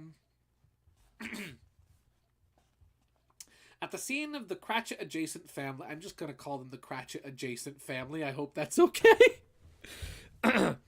At the scene of the Cratchit-adjacent family fading into the shadows, Scotch kept his eyes fixed on Tiny Teeter until the last. As Scotch and the spirit went along the streets back to town, it was getting dark, and the snow was falling heavily. The brightness of roaring fires shone from all the windows they passed, with scenes of holiday preparations being made in each house. Ahead of them, children were running out of their doors into the snow to greet married sisters, brothers, cousins, uncles, and aunts, and to welcome them to dinner. Guests such as these were entering all the houses along the way. Now the ghost beamed at the sight of these happy people. On they went, farther outside town.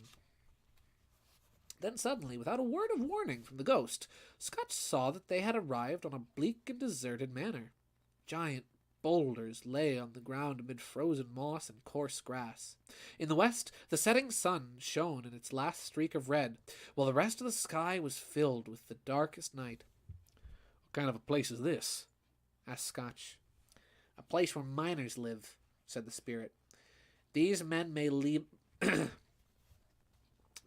labor deep inside the earth, but they still know me, and they know the spirit of Christmas. And they know the spirit of Christmas presents, see? Oh, hey! Welcome, Mega Wee Master! Hello! Welcome to the stream. Howdy do. We are, we're with the ghost of Christmas present, currently. It's Fang. And he pointed to the light window of the hut. Scotch and the ghosts walked quickly towards it, passing their invisible selves to the wall of mud and stone. They found a cheerful group around a glowing fire. An old man and woman, and their children, their grandchildren, and their great-grandchildren were all decked out in their holiday clothes, singing Christmas songs. The spirit did not delay here, only long enough for Scotch to see that there, too, was the spirit of Christmas. "Take hold of my robe," the spirit told Scotch, and they left the house, and then the moor, high above the moor. Scotch looked back and down, horrified. "Where are we going?" he cried, as he saw only the roaring sea below and ahead of them. Then ahead, on a reef of sunken rocks several miles from the shore, stood a lone lighthouse. But even there, the two lighthouse keepers were sitting at a rough table near a fire, wishing each other a Merry Christmas, while celebrating with their mug of grog.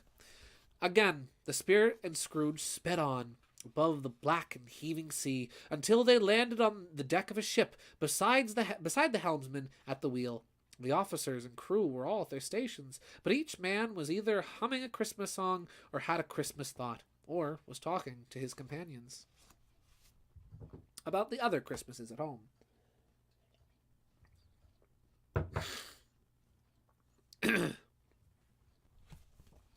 Then suddenly, these low voices were interrupted by a hearty laugh. It was a great surprise that Scotch recognized it as his nephew's laugh. And it was with even greater surprise that Scotch found himself in a bright room, with a spirit at his side. "Ha ha ha ha ha!" laughed Scotch's nephew, Feels. Let me just get him on screen. Beep. And we'll get Sherwood out of here for now, since he is not needed in the scene. There we go. Grog? Tonic trouble reference? Maybe. Let's see. As much as I hate to say this, Sherwood and Teeter should probably be taken down now. Oh, yeah, absolutely. How many characters have I missed? Let's see. You've missed... starting off, you've missed Mario and Luigi as the charity workers at the beginning. Let's see. Squall the Hawk, who is a completely original character, but supposed to be Jet's father from Sonic Riders, who you briefly see in a portrait in Sonic Rider Zero Gravity. Let's see. Bean as the Ghost of Christmas Past. Vanilla as Belle, Scrooge's fiance. You missed Fezzy Big. I gotta show Fezzy Big. Look at Fezzy Big. Fezzy Big is great. Cherry drew Fezzy Big, and Fezzy Big is wonderful. Yeah. Okay. Back to the reading. And as he laughed, he was rolling his head and making the funniest of faces. Fields' wife, a pretty young thing with a dimpled face, was laughing too, just as heartily as her husband, and so were their friends, gathered for a holiday at their home. And he said, Fields went on, he said that Christmas was a humbug, and he believed it too. Shame on him, said Fields' wife, who was Scotch's niece by marriage. Oh, I don't know, said Fields. He's a funny old fellow. He could be more pleasant, but I have nothing against him. You've told me he's very rich, she said. What of it, my dear? His wealth is of no use to him.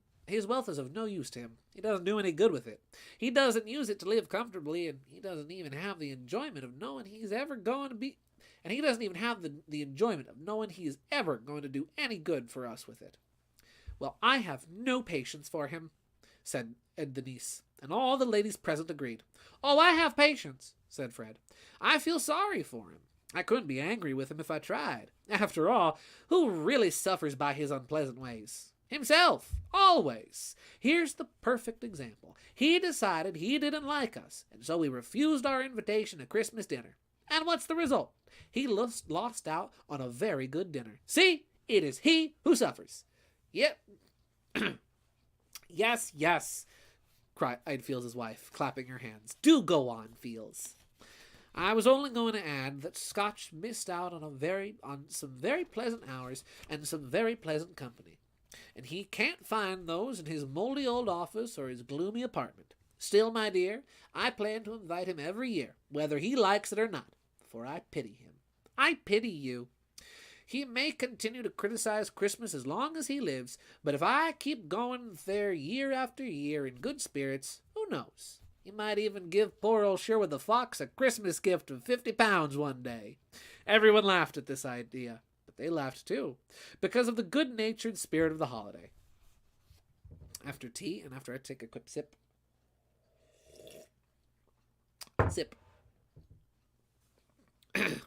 The group turned to music.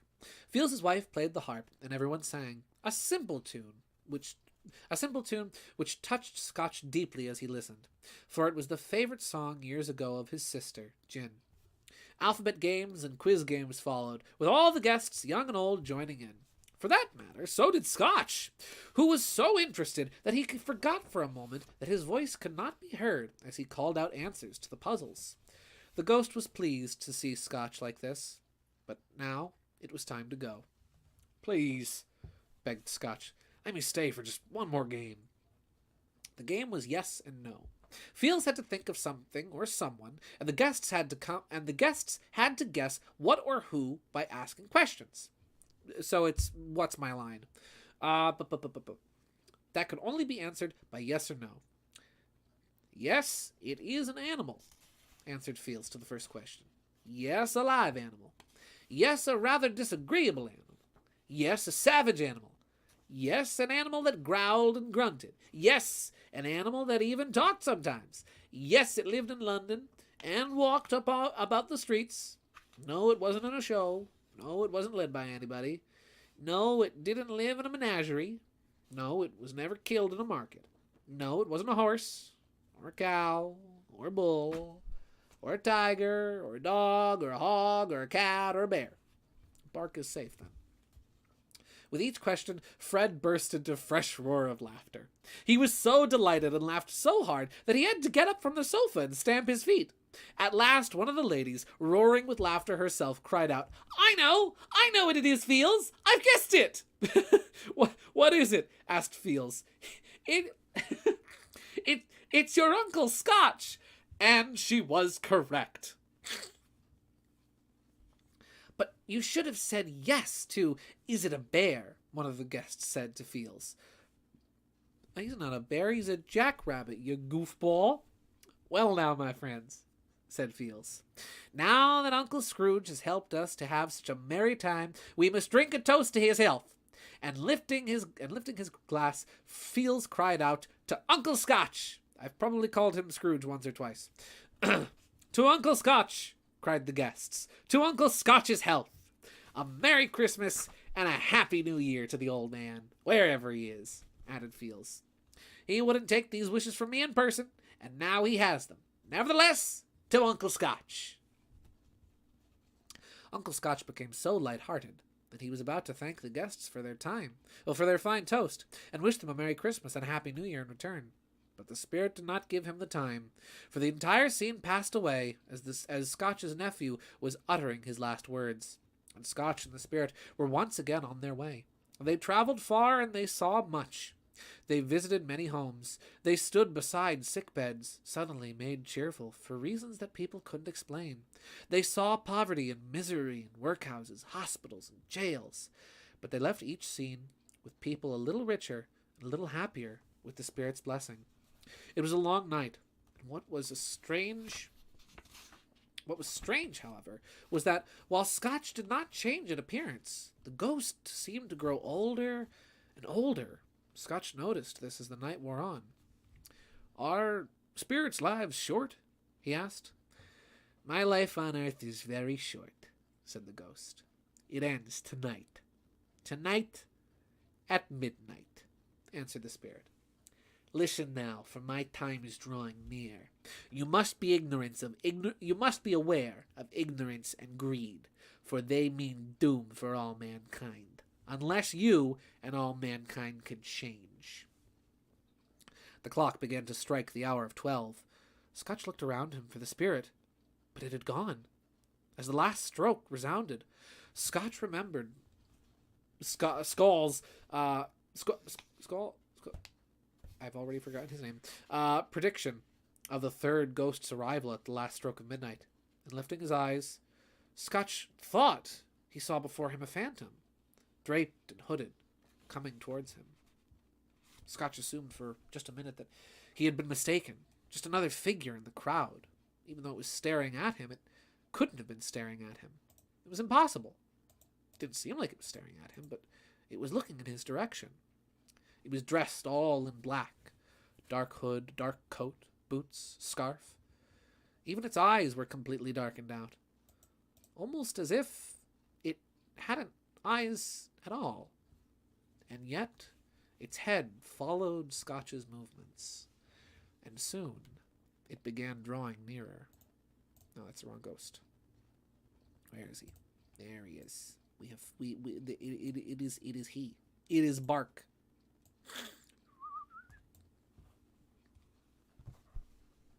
The phantom approached Scotch slowly, gravely. When it came near, it seemed to bring gloom and misery into the air. The phantom's body was covered with a dark black coat, and a scarf which hid its face and body, and left nothing visible except one outstretched hand dressed in a very dark glove. Scotch dropped to his knees, but continued staring at the tall, stately phantom as it stood beside him, speaking not a word. Am I in the presence of the ghost of Christmas yet to come? Asked Scotch. The spirit did not answer, but pointed onward with its hand. You're about to show me shadows of the things which have not yet happened, but which will happen in the future. Is that correct? Asked Scotch. The upper part of the robe that covered the area of the spirit's mouth seemed to nod. But this was the only answer it gave Scotch. Although he was accustomed to ghostly company by this time, Scotch was so frightened of the silent shape that his legs trembled beneath him, and he could barely stand when he tried to follow the spirit as it moved onward. Oh, ghost of future, he cried. I fear you more than any other ghost I have ever seen, but I know your purpose is to do good for me, and since I hope to live to be a better man than I was, I'm prepared to go with you, and go gratefully. Will you not speak to me? The ghost gave no reply. Its hand was its only answer, as it pointed straight ahead. Well, lead on. The night is passing quickly, and the time is precious to me, so lead on, spirit. The phantom moved away as silently as it had come. No sound was made by its footsteps. Protect the bunny slippers. Yes, keep them safe. Mark, don't you dare touch those bunny slippers. They are sacred. Let's see. The phantom moved away as silently as it had come. Scotch followed behind him. It followed behind the black coat, which seemed to lift him up and carry him along. The city seemed to spring up all around them, merchants hurrying up and down the streets, talking in groups, looking at their watches, as Scotch had often seen them do. The spirit stopped beside one little group of businessmen and pointed its hand toward them. Scotch walked closer to listen to their conversations. No, said a big, fat man with a monstrous chin. I don't know much about it. I only know he's dead. When did he die? Asked another. Last night, I believe.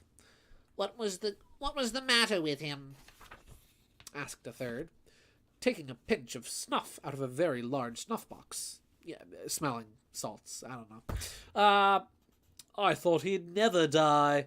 God only knows what was the matter, said the first man with a yawn. What did he do with his money?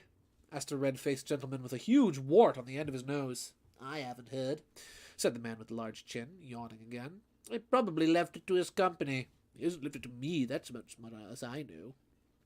At that remark, the group laughed. It's probably going to be a cheap funeral, continued the same speaker, for I certainly don't know anyone who'd want to go. Do you think we should volunteer? I wouldn't mind going, if lunch is provided, said the man with the wart. But I must be fed if I volunteer, especially for him. Again, the group laughed. Well, said the first speaker, I never wear black funeral gloves, and I never eat lunch. But I'll go if any of you do. As a matter of fact, I probably was his only friend, for I was the only one who stopped and spoke to him when he met on the street. With that, the group broke up, with each gentleman strolling away and joining other groups. Scotch looked at the spirit, surprised that it should have considered such a trivial conversation to be important for him to hear. But perhaps, Scotch said to himself. Oh. What did I do? What did I do? Oh boy, the pronoun game so Scotch can be surprised. What did I do? Did I read something wrong?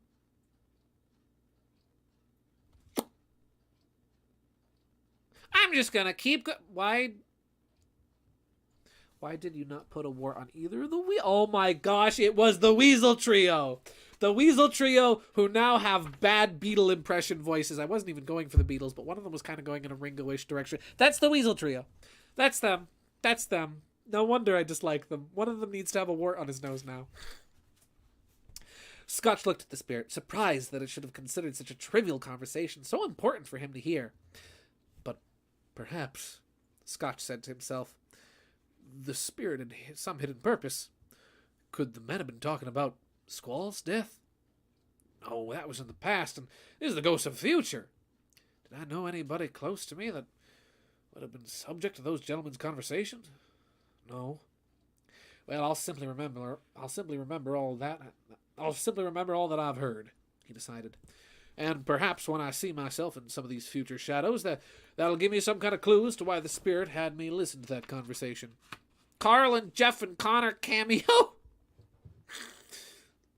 Nice. In the year 2023, flabbergasted! It's almost 2024!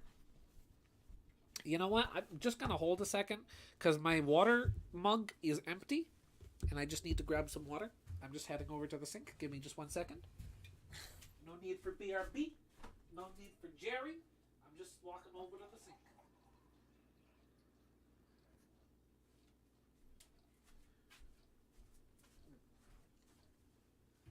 All right. I have water. I'm going to blow my nose real quick. Okay. Let us resume from where we were. We're actually more than halfway through. We're currently on page 158 of... We're on page 158 of 237. And keep in mind, this book is formatted in a way where we get 1 page literature, 1 page illustration. So, yeah. Scotch looked about on the street corner and spotted the accustomed place where he had always stood at that time of day, but he couldn't find an image of himself in the crowds. Still, he wasn't surprised, for by now, Scotch the Jackrabbit had already been making plans to change his entire way of living. Perhaps, he reasoned, my not being among these crowds is a sign that I am somewhere else, making a better life for myself. Then they left the busy business section of the city and went into a remote part of town where Scotch had never been before. This section had a bad reputation. Its narrow streets were dirty and smelly.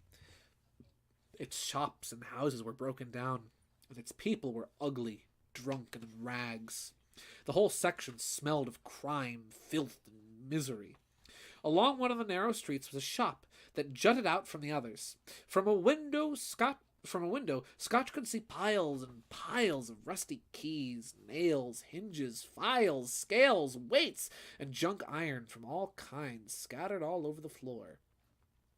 Mountains of dirty rags were heaped everywhere, and boxes of bones and animals' insides were crowded together.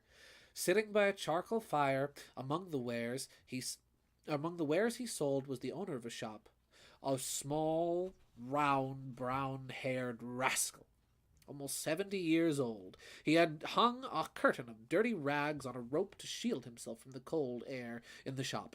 But neither the dirt of the shop nor the cold air seemed to bother him as he sat smoking.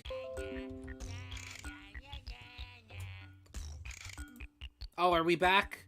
Are you back and hearing Wario singing? Good. Hello? Hi. I hope you enjoyed the sounds of Wario. We back. Okay. Let's see. But neither the dirt of his shop nor the cold of his air seemed... okay. So you guys have decided, while we were buffering, that the shop owner will be Morshu.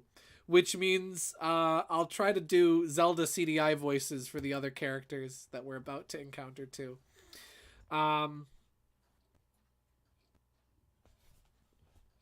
Let's see. Okay. I'll go back a little bit. Sitting by a charcoal fire among the wares he sold was the owner of the shop, a gray-haired rascal, almost 70 years old. He hung a curtain of dirty rags on a rope to shield himself from the cold air in the shop. But neither the dirt of the shop nor the cold air seemed to bother him, as he sat smoking his pipe luxurious. Scotch and the Phantom entered through the wall just as an old, haggard charwoman? C-H-R-W-O-M-A-N. I've never heard the term charwoman before. Gideon, are you reading from the Great Illustrated Classics edition? Because my copy is formatted the same way you described earlier. Yes, it is! It's Great Illustrated Classics, A Christmas Carol. On the back it says the illustrations are by Earl Norham. So yes, actually, I'm reading out of the same copy you have. Very nice. I have a couple of these books that are like this variety. My dad is a huge lover of literature. He's a huge lover of books.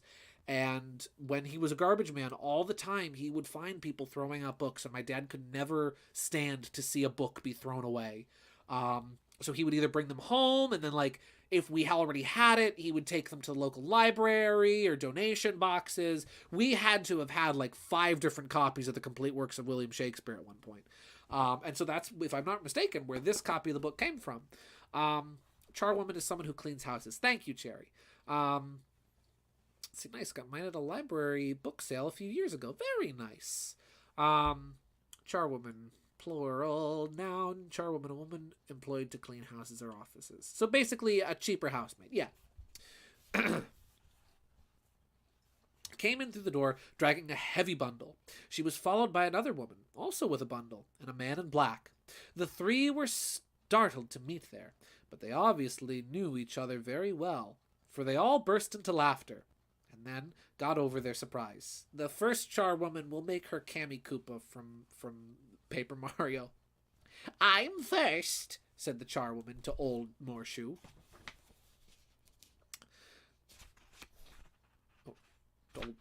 The housekeeper.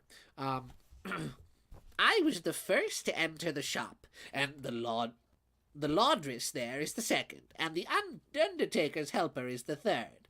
Now tell me, Morshoe, isn't there a coincidence, the 3 of us meeting here without planning it?"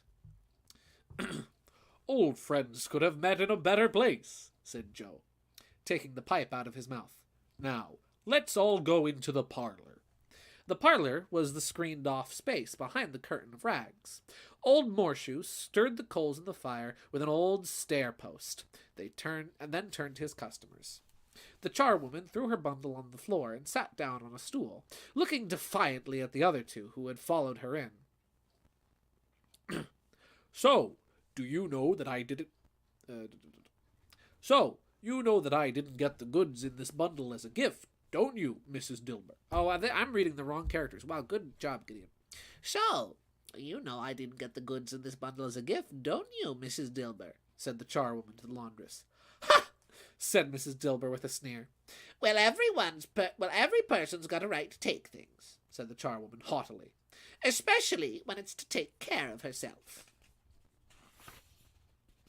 After all, I used to clean and scrub his place, and him that I took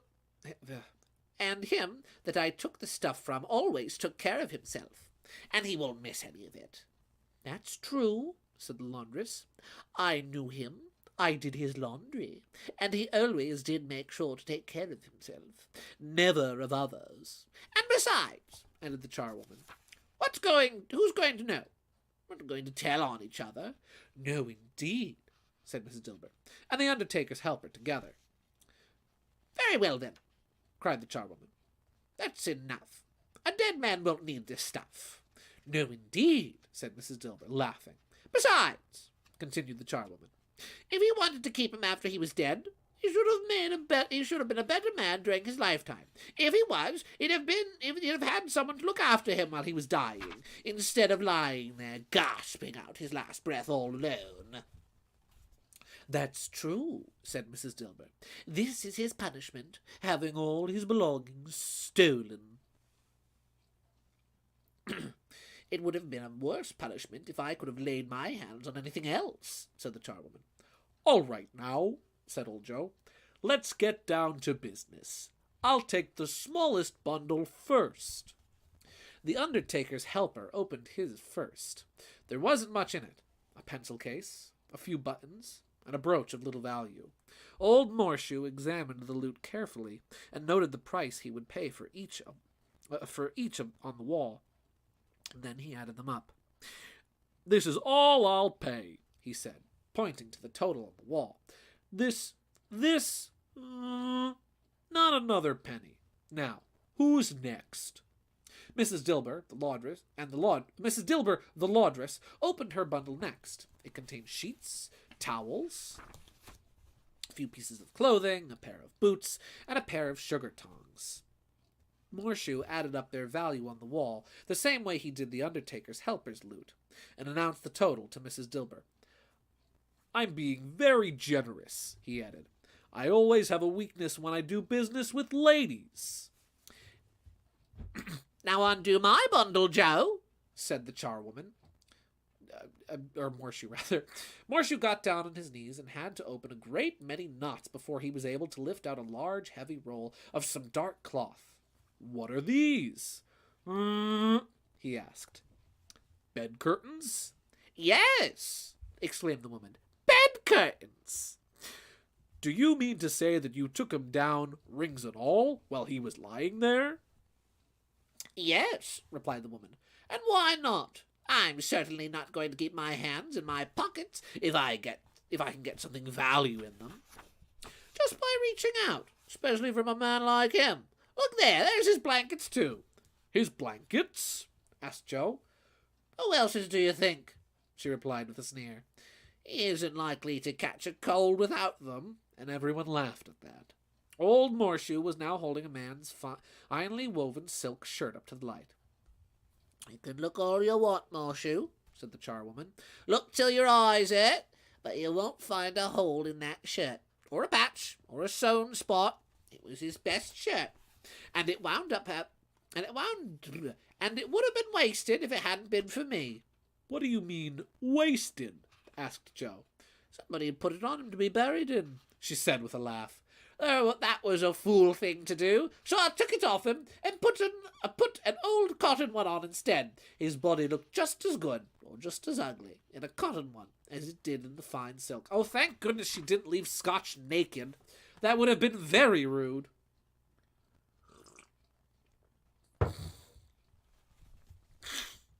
When old Morshoe handed her a flannel bag with money in it, the charwoman laughed.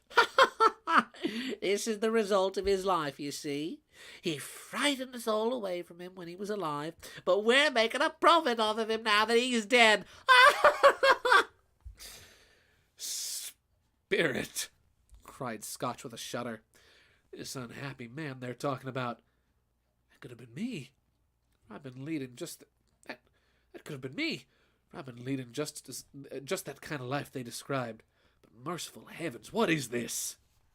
Scotch drew back in terror, for the scene had changed, and now he was standing beside a bed, a bare bed, with no curtains, no blankets on the bed. Beneath a ragged sheet lay something very silent and unmoving. No one was in the room with the body to watch over it, to weep over it, or to care for it. Scotch glanced cautiously towards the phantom. Its hand was pointing to the head of the body, as if telling Scotch to lift the ragged sheet and reveal the face. But Scotch couldn't move. His arms seemed to have lost the power to raise even anything as light as a ragged sheet. Scotch looked up at the phantom, his eyes filled with tears. "Spirit," he cried, "I've learned a lesson in this fearful house of death, a lesson I shall never forget. Let us go now." But the spirit did not move. It only stood there with its finger pointed at the head beneath the sheet. "I understand what you're trying to tell me," said Scotch. "I'd uncover this face if I could, but my arms don't have the power to raise it." The phantom seemed to gaze at Scotch from the blackness, the deep, deep darkness within its unseeable eyes. But still it did not move. "Please, spirit, if there's any person in this town who feels any emotion over this man's death," cried Scotch in agony, "show that person to me. I beg of you." The phantom spread its dark robe in front of Scotch, and when it pulled the robe back, a mother and her children appeared. Let's see. Why would anyone leave a corpse? I don't know. They hate him as it is, you know. Let's see. Would have had to be a closed casket funeral then. Yeah. I think you want children like glance at a naked corpse. I mean, who's gonna come to his funeral though? That's the thing. That's the thing. Who's gonna be there to see him? Huh? The mother seemed anxious, as if she was expecting someone, for she was pacing back and forth, glancing at the clock, stopping at the window, and jumping with each sound in the house. Finally, the long-expected knock came, and she hurried to the door to let her husband in. He was a young man, though his face was troubled and weary. His wife led him to a table, set for dinner, and waited patiently for him to speak. After a long silence, during which the young man did not even lift his fork, his wife finally forced herself to speak. Do you have news? She asked. The young man seemed embarrassed, as if how to answer her. Yes, he said quietly, but it is bad. Are we ruined? She asked fearfully. Not yet, Caroline, replied her husband. There's still a bit of hope. But if he had agreed to extend our loan, then there is hope. But if he had agreed to extend our loan, then there is hope, she said. But that would be a miracle to expect him to agree. Yet has such a miracle happened? He's past agreeing, dear. He's dead. The young woman gasped. First thankful that he was dead, then praying forgiveness for her thoughts. Her husband went on to explain. I checked out everything today. For last night, when I tried to see him to beg for a week's extension and making the payment, I met a drunken charwoman coming out of his apartment. When she told me he was very ill, dying, in fact, I thought he was using that as an excuse to avoid me. But I found out this morning that what she had told me was true.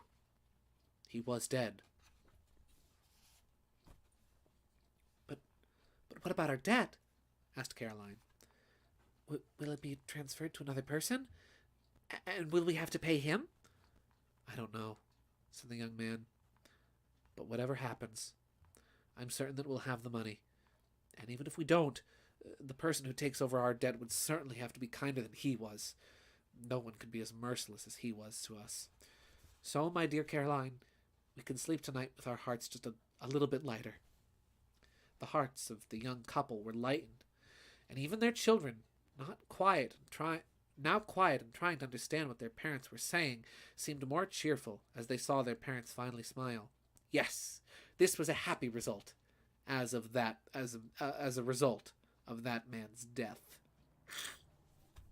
Let's see. What if Scrooge/Scotch had lifted the sheets?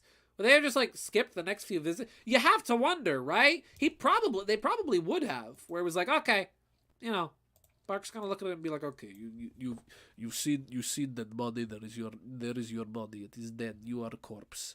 You get lesson now, okay, we go home. Thus we done.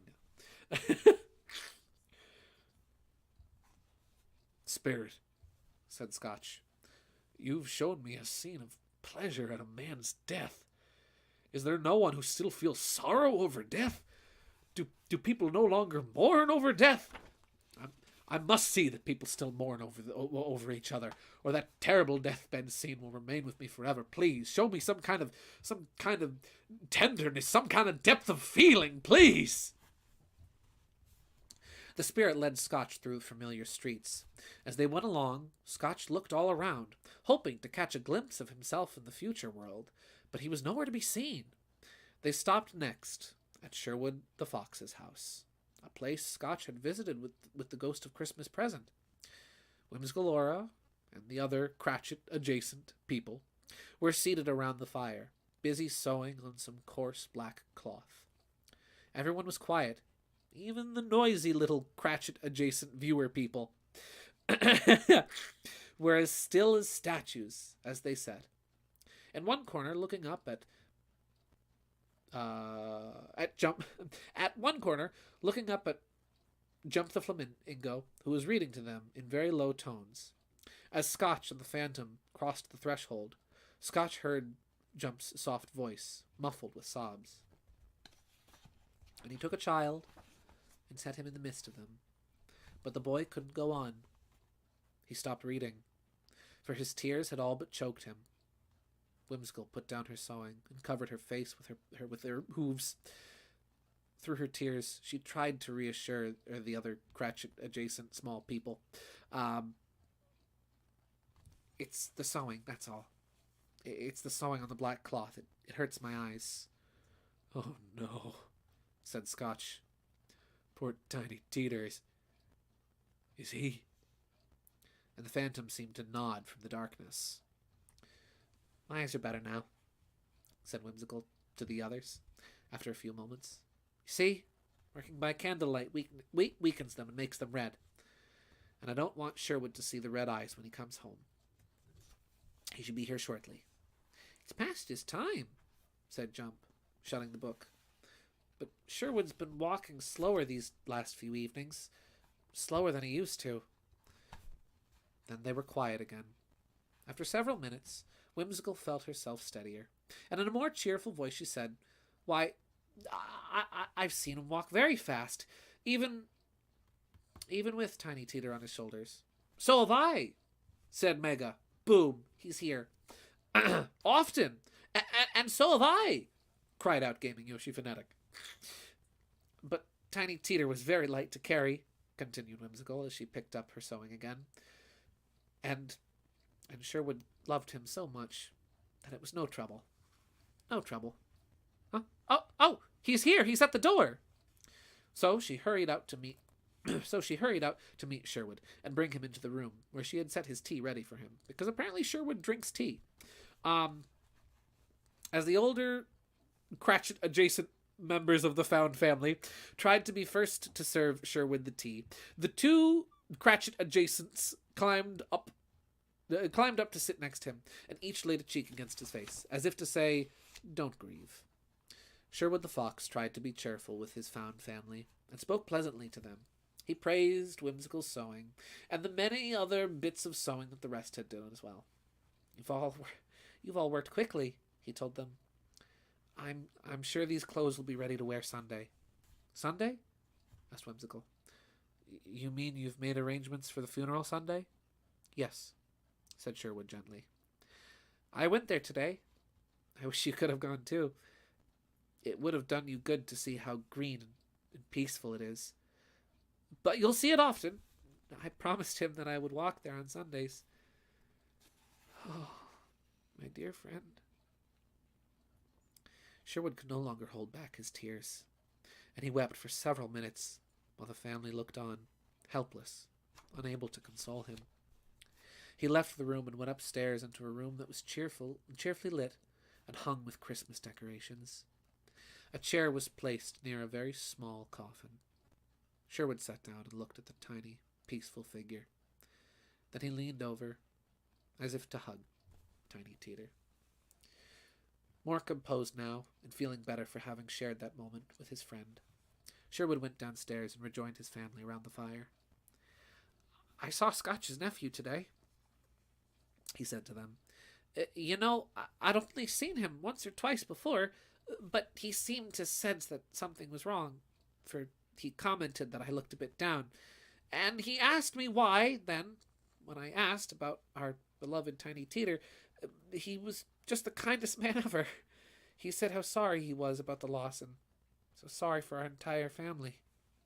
That was kind of him, said Ed Whimsical.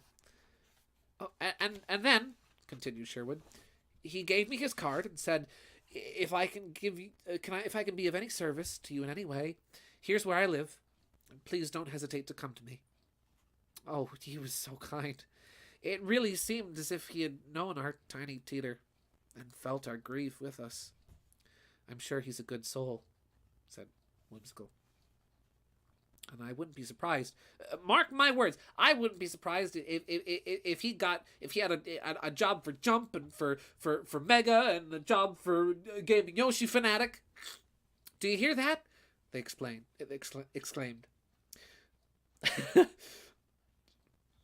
There's plenty of time for that one of these days, said Sherwood.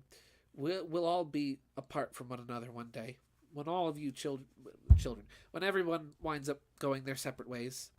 But I'm sure that none of us will ever forget poor Tiny Teeter, and none of us will ever forget the time that there has been a parting among us. Guys,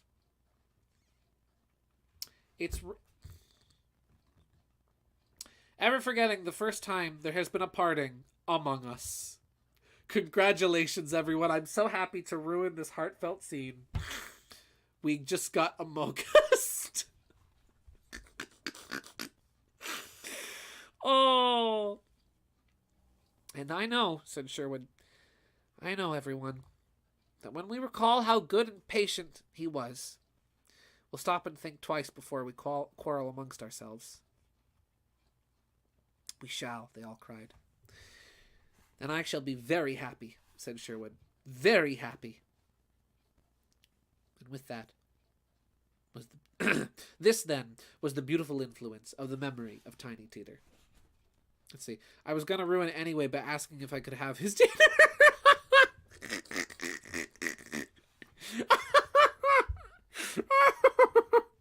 Guys, I have horrible news. What is it? What is it, Sherwood? What's the news? What's the news? Teeter's dead. No! Hey, is he gonna eat that turkey leg? I'm just saying, it's on the plate. This Mega Wee Master, he's just like, I'm saying, it's on the plate. He's not gonna eat it if he's dead. Oh, okay. All right. Spirit, said Scotch. I'm getting the feeling that our times to part is very close. Tell me now, I beg of you, who that dead man was. The ghost of Christmas yet to come carried Scotch along some time into the future, into the courtyard of Scotch and Squall Warehouse. Why, this is my place of business, said Scotch. I see this building even now. Let me see myself as I will be in the days to come. The spirit stopped. Its hand pointed away in another direction. My warehouse is here, exclaimed Scotch. Why are you pointing me elsewhere? The finger did not move, but continued pointing away. Scotch rushed to the window of his office and looked in. This is still an office, he said. But not mine. The furniture's different, and the figure in the chair, that's not me. Still, the phantom's finger pointed as before. Scotch took hold of the spirit's coat, and they were gone again. They stood when they reached an iron gate. Scotch paused to look around before he opened the gate. It's a churchyard, he exclaimed, and underneath its ground lays the wretched man whose name I have been trying to learn. But what a wretched place this is, closed in by houses, overrun by weeds, crowded with graves upon graves. Truly a worthy place for such a wretched man. The spirit moved among the graves and pointed down towards one. Scotch approached it, trembling. Although the phantom stood unmoving, Scotch dreaded the new meaning he suddenly found in the death-like shape. Before I draw closer to that stone you're pointing at, spirit, said Scotch fearfully, answer me one question. Are the shadows you've shown me scenes of things that will be, or they're only scenes of things that may be? Still, the spirit pointed downwards, towards the grave. A man's life may lead him to certain ends, said Scotch. But if he changes the course of his life, will those ends change as well? Please, tell me that this is so, for I fear what you're about to show me. Still the spirit did not move. Scotch crept towards the grave, trembling as he followed the finger. Reaching the stone of the neglected grave, he reached the name of the stone. Scotch the Jackrabbit. But I am that man who lay upon the bed? He cried, looking up beseechingly at the spirit. The finger pointed from the grave to him and back again. No, spirit, no, no, no, no! The finger was still pointing to the grave. Spirit! Cried Scotch, clutching at his robe. Hear me! I'm not the man I was. I'll not be that wretched creature any longer. Am I past all hope? Is this why you're showing me all this? For the first time, the spirit's hand appeared to shake. Good spirit, pleaded Scotch. Your good nature must have pity on me. Assure me that I can still change my life. The spirit's hands trembled. I'll honor Christmas in my heart, promised Scotch, and I will try to keep its spirit all the year. I will live in the past and the present and the future. I will not forget the lessons that the spirits of all three have taught me. Oh, please, please, tell me that I may erase the writing on this stone. In his agony, Scotch reached out and caught the spirit's hand. Before the spirit was stronger than Scotch and pulled its hand free, holding up his hand in one last prayer to have his fate changed. Scotch suddenly shook the phantom's body and shook the phantom's hood and robe shrink. It continued to shrink and shrink and shrink until finally it collapsed into a bedpost. Woo! Chapter 7. We just finished another chapter. End of chapter. Scotch isn't dead. Yeah. You should have said furries. Let's see. Overran by weebs. Did I say weebs? I'm sorry. If I wasn't a vegetarian, I would have also asked the big question. Oh. I mean, it's just sitting there. Exactly. It's just sitting there. Yes. Only the bedpost was there. Scotch's own bedpost. In his own room. Best of all, the time was his own. Time for Scotch to make amends. I'll live in the past, the present, and the future, vowed Scotch, and he repeated those words over and over and over as he merrily scrambled out of bed. Oh, Squall! Squall, you devil! Oh, heaven and Christmas time, praise be to all of this. For my second chances, I say it on my knees, Squall, on my knees. Scotch was sobbing now, but glowing happily in his sobbing. His face was wet with tears. They're not torn down. They're not torn down, he cried, folding one of the bed curtains in his arms. They're not torn down, rings and all. They're here. I'm here. The shadows of things to come still may be changed. They will be. I know they will be.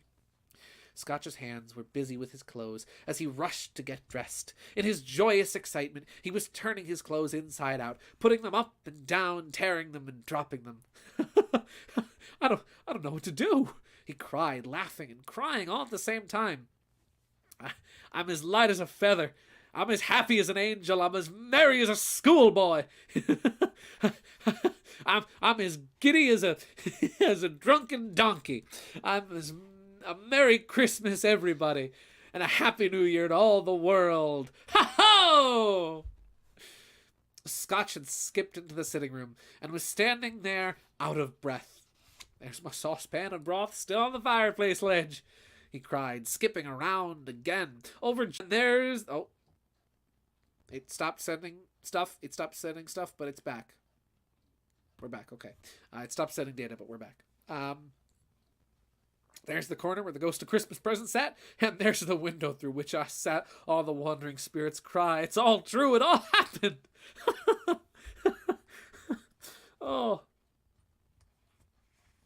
For a man who had not had so much practice laughing from so many years, Scotch's laugh was a splendid one, a brilliant one. I don't know what day of the month it is, he said. I don't know how long I've been among the spirits. I don't know anything, but I'm a baby. Never mind, I don't care. I'd rather be a baby. Hoo-hoo! He's gone mad. He is officially gone mad. The man has officially lost his mind. He's officially cracked. He's senile. Scotch was stopped for a moment in his bouncing leaps by the church bells ringing outside, loudest and happiest peals he had ever heard. Ooh, he's just saying ding dong. Ding dong bells, Scrooge repeated with them in chorus. Oh, those glorious bells. Then running to the window, Scotch opened it and stuck his head outside. The fog, it's gone, he said happily. The mist is gone. It's all clear. Bright, happy, cold day. Cold enough to make my blood dance and dance gaily. Oh, golden sunlight, how you are shining.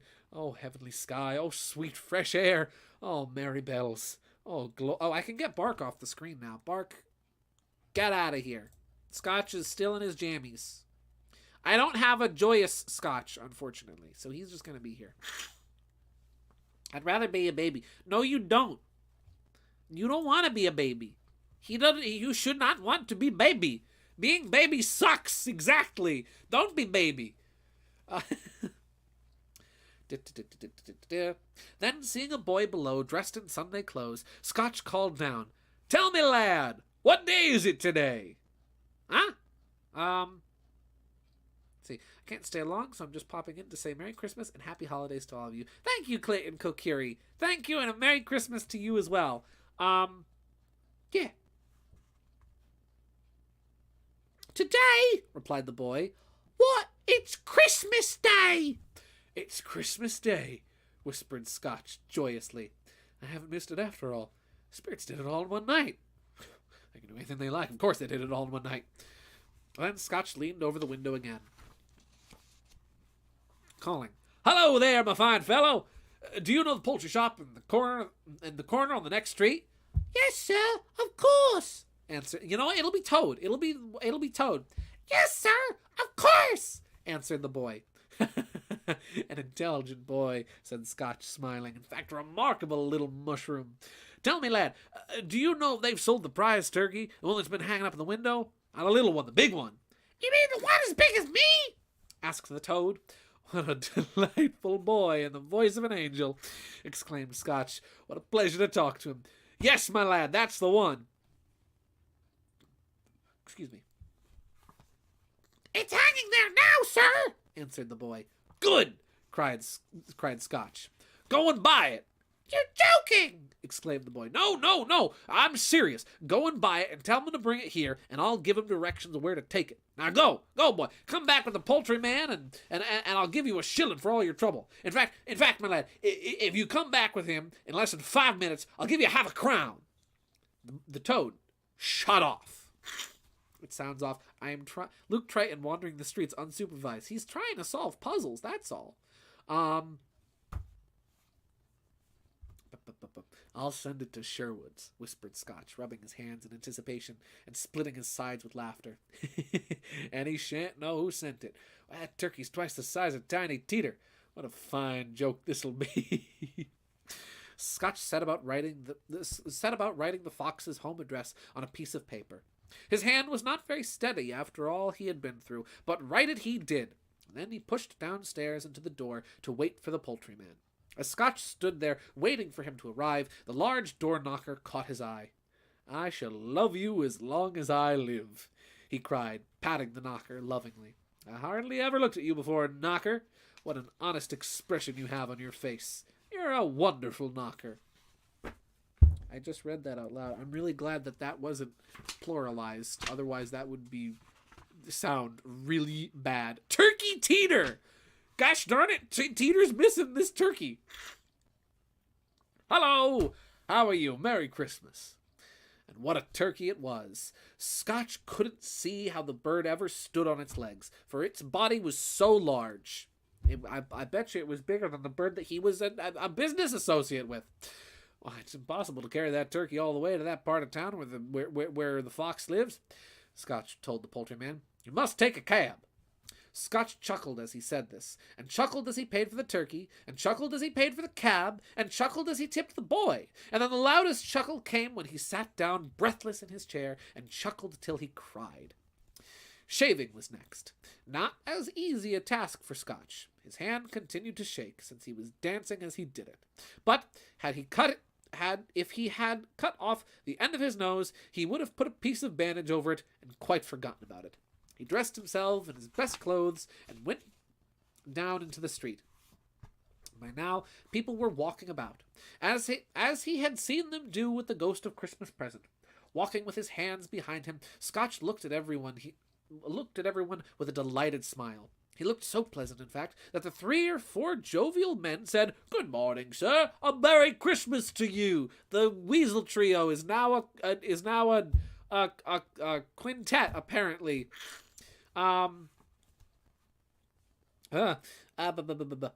Scotch was to say later that of all the happy sounds he had heard, those were the happiest to his ears. He had not gone far from He had not gone far when he saw approaching him the stout gentleman who, with his associate, had visited the warehouse yesterday at the request of the donation of charity. I'll put this Scotch back up on screen, even though he's a little brooding.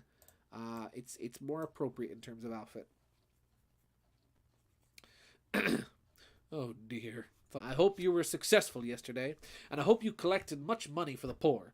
It was so kind of you to give your time for this noble effort. A Merry Christmas to you. Mr. Scrooge? Asked the man, bewildered. Are you the same Mr. Scrooge I called on yesterday? Yes, answered... Mr. Scotch. Gosh darn it. Are you the same Mr. Scotch I called on yesterday? Yes, answered Scotch. That is my name, although I fear you may not think too highly of it. Please let me ask your pardon, and will you accept? And Scotch whispered in the old gentleman's ear. Mamma mia, bless me! Cried the gentleman, and he gasped for his breath. My dear Mr. Scotch, are you serious? Yes, said Scotch, and not a shilling less. This includes a great many back payments that I missed. Now, will you accept it? My dear sir, said the gentleman, shaking hands with Scotch. I don't know. I don't know what to say to such generosity. Why, Don't say anything, please, interrupted Scotch. Just come to see me from time to time when you're nearby, will you? I will, cried the old gentleman, and he really meant it. Thank you, said Scotch, and God bless you. Mamma mia, that Scotch a jackrabbit. He's a nice guy. What? The fabled Mushroom Kingdom orphanage is real! Why are you calling me funny names? What? Gidbo Bones. What did I do? Also, hey, Cherry added me. Hello. What? Buffer at oh dear. Oh. Gidalori. Do you want me to go back? I'll go back. Oh dear. Okay, I'll go. Do you want me to go back to oh dear? I'll go back to oh dear. I didn't even hear the notification sound on OBS that it disconnected. Do you want me to go back and reread that portion? Because I will go back and reread that portion. I'll make a poll. Yes or no? Reread?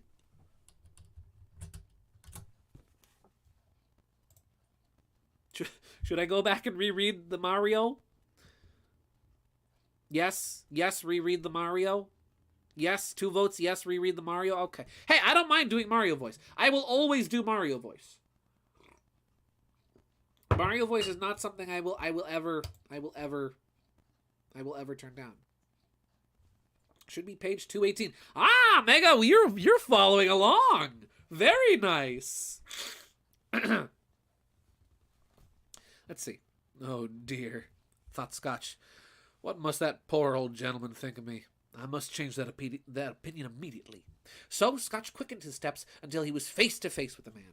My dear sir, he said, taking the startled gentleman by both hands, how do you do? I hope you were successful yesterday. I hope you collected much money for the poor.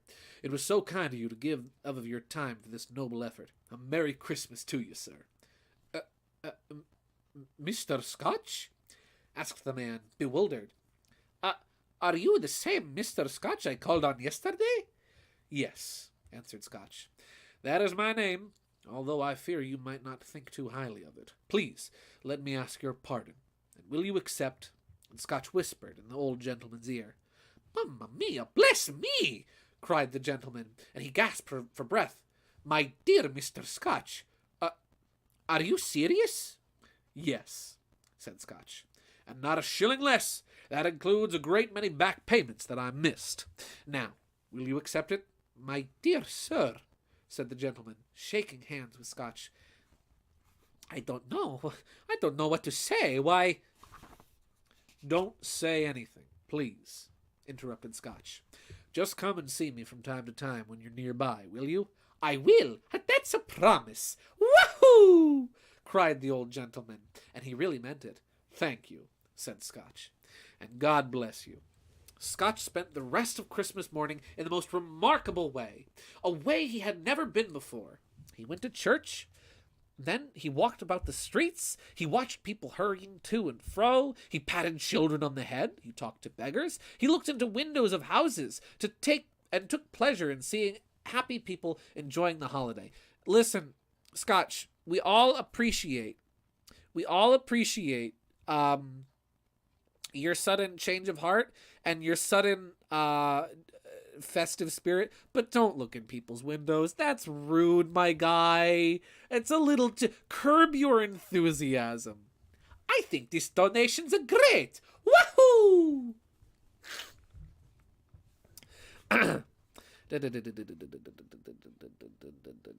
Everything he saw gave him pleasure. He had never dreamed that anything could bring him so much happiness. In the afternoon, Scotch turned his steps to his nephew's house. But when he reached the door, he walked past it a dozen times before he got up the courage to knock. Finally, he made a dash to the door and knocked. A smiling young housemaid answered the door. "Is your master home, my dear?" "Excuse me," asked Scotch. "Yes, sir." "Where is he, my dear?"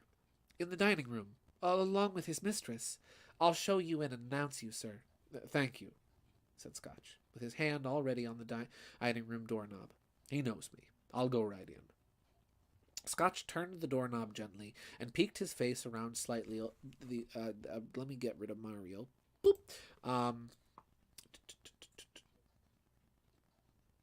Scotch turned the knob gently and peeked his face around the slightly open door. His niece and nephew were standing admiring their beautiful set holiday dinner table, making certain that everything was ready for their guests when they arrived. "Fields," called Scotch. "Why, bless my soul," cried Fields. "Who is it?" "Yeah, where'd they get them peepers?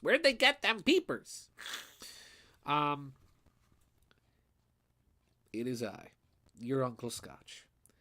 I have come to dinner. Will you let me in?" "Let you in?" cried Fields, rushing up to Scotch and shaking his hand so hard and so long that it seemed to Scotch his hand might fall off. It took no more than 5 minutes, and Uncle Scotch was feeling right at home. Nothing could have made him happier. Then the guests came in. All those guests that Scotch had seen when he was with the ghost of Christmas present. "Hey, that's me." And they all looked the same as they did in the spirit's shadows. It was a wonderful. Let me get Fields on screen. Beep. There he is. There's the guy.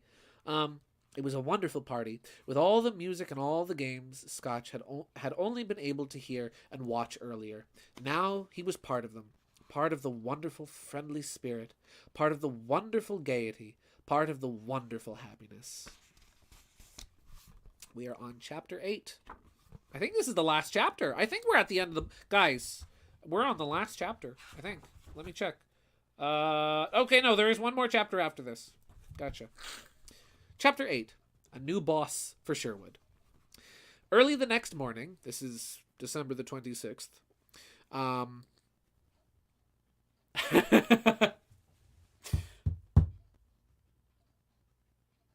Too much? I think the donation was a perfect. Wahoo! All right. I'm a trust you on this one. Early the next morning, Scotch arrived at his office early. He had his heart set on being there especially early, and even catching Sherwood the Fox coming in late. And he did. Yes, he did. The clock struck 9. No Sherwood. 9:15. No Sherwood. "He's now 18.5 minutes late," said Scotch with a grin as he sat at his desk with the door open so he could watch for his clerk. Suddenly, the outdoor burst open, and in one movement, Sherwood the Fox removed his hat and scarf and was on his stool, pen in hand. "Hello," growled Scotch, trying hard to use his former harsh voice. "What do you mean by strolling in here at this hour of the day?" I'm very sorry, sir," said Sherwood, as his pen was speedily scratching away. I know I'm late." Yes, I think you are, said Scotch. Come into my office immediately. It'll only happen once, sir. I promise, pleaded Sherwood, as he appeared at the door of Scotch's office. It won't happen again, sir. I promise, I swear. It was only because the holiday celebration and yesterday, sir. I'm not going to stand for this sort of thing any longer, growled Scotch, as he leaped down from his stool with the ruler in his hand. He came face to face with the fox. And so, added Scotch, pounding his ruler into the young man's chest and forcing him back out of the office, and so I am going to raise your salary. Sherwood trembled and took a few timid steps forward towards the ruler. He had the momentary idea of grabbing that ruler and knocking Scotch down with it, holding the old man on the floor while he called for the police to bring a straitjacket, for surely Scotch had lost his mind. A Merry Christmas, Sherwood, said Scotch, and his voice was so sincere that Sherwood could no longer doubt that the old man really meant what he said. Sherwood smiled, but still could not speak, as Scotch slapped him on the back repeatedly, repeating his Christmas wishes. A Merry Christmas, my good fellow, that I have ever given to you in many years, said Scotch, smiling. Not only am I raising your salary, but I'm going to try and help your struggling found family, too. Sherwood, still frozen in amazement, and could only nod and smile. Yes, Sherwood, continued Scotch. We will discuss all these things this very afternoon over a Christmas drink of hot port wine. We'll talk about an apprenticeship for Jump and all the others, for Gaming Yoshi Fanatic, for Emily, even for Sapphire, and see what doctors we can find to help Tiny Teeter. We'll scout. Oh, and Mega as well. Now, don't forget Mega now. He's a hungry boy and he wants dinner, even if he has to take it from a dying child. But he wants dinner. We'll scour the entire world if we have to, but we'll find someone who can do something for that angel of a boy. Yes, sir, exclaimed Sherwood, sobbing. Thank you, sir. And Sherwood, added Scotch, let's raise the fire and get some more heat in here. In fact, hurry out right now and buy another coal bucket to keep in our office, and lots more coal as well. You do it before I dot another I with that pen, Sherwood. Teeter would have wanted it that way on the other time. Exactly. He would have wanted it that way. He wouldn't have wanted the food to go to waste. Let's see. I guess we'll put Sherwood back on screen too. I forgot to put him back on screen. Where is he? Here he is. Oh. Here he is. Whoop.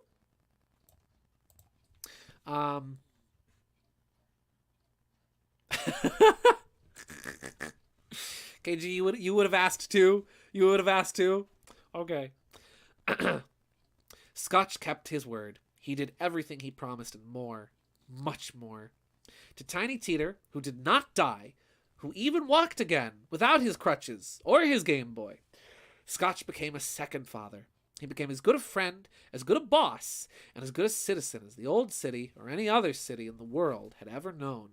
Some people laughed to see change in him, but Scotch let them laugh, for he knew that nothing good ever happened in this world that people did not laugh at. At first, what was more important to Scotch was that his own heart was laughing with joy at giving and helping others. Scotch the Jackrabbit had no further meetings with spirits, but still he continued to live a good life. People soon began to say of him that he truly knew that the meaning of Christmas, perhaps better than any other man alive, and he lived with that spirit not only at Christmas time, but all during the year. And Scotch the Jackrabbit's words for the rest of his long, happy life were Tiny Teeter's words. God bless us, everyone. Yay! We read a whole book! Guys, we read... I mean, it's not a very long book, but we read a whole book tonight. I'll show off all the art. This, A Christmas Carol, is one of, if not my personal favorite, Christmas story. I don't know what it is about this story. It's a story about redemption, about goodwill, about Scrooge, and it's just a personal favorite of mine. And I've wanted to do something like this for a very, very long time. Reading a story like this, and I think it was really fun. I hope you guys enjoyed it. I hope you guys enjoyed listening to me reading the story. I know I kind of got caught up and flubbed a little in certain places, but all in all, I think it went well. This was really fun. Let's see. Took through enough of the stream. It did. Yeah, let me show all the artwork. So again, as I said earlier, the art here was a big collaborative effort. I thank you very much. I think we should give Cherry a big round of applause, because Cherry helped me out with getting a couple characters done, because this was very last minute getting all the artwork for this done.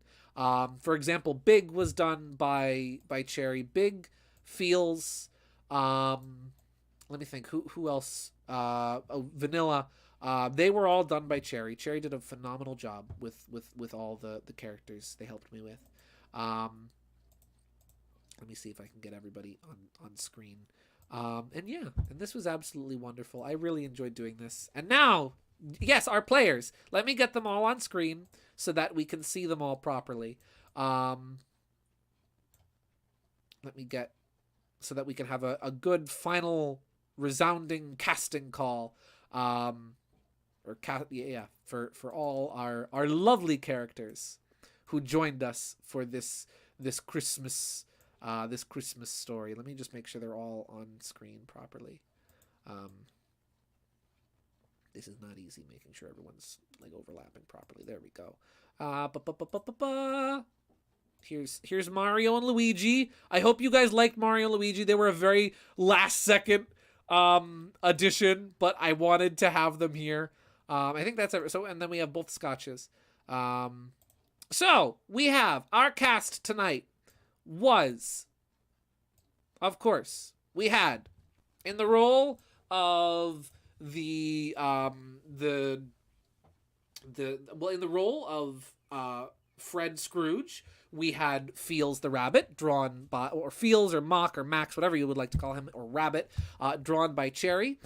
In the role of his mother, Scrooge's sister, Jin, who is in the role of Fan Scrooge. In the role of the Ghost of Christmas Past, we had Bean the Dynamite. In the role of the two charity workers, we had the Mario Brothers, Mario and Luigi. In the part of the Ghost of Christmas Present, we had Fang the Sniper. In the role of Jacob Marley, we had Squall the Hawk, who is just kind of quickly come up name for who was Jet the Hawk's father, the original leader of the Babylon Rogues. We have in the role of Bob Cratchit and Tiny Tim, we have Sherwood the Fox and Teeter's Slime Sona. In the role of, even though she's not actually, I learned that, I find it interesting. So Scrooge's, it's always interesting seeing how the book and film adaptations seem to are very different, and how a lot of the film adaptations of A Christmas Carol are based off of this one really old black and white one. It's not the Albert Finney version, but it's another even older one that they always play on AMC. How a lot of those take beats and ideas from, a lot of adaptations of A Christmas Carol take ideas from that, specifically in the role of Belle, Sherwood's fiance, not Sherwood, Scotch's fiance, or rather, Scrooge's fiance, I'm sorry. Scrooge's fiance, Belle, being one of Fezziwig's daughters. That's not in the book. In the role, though, of Mr. Fezziwig himself is Big the Cat.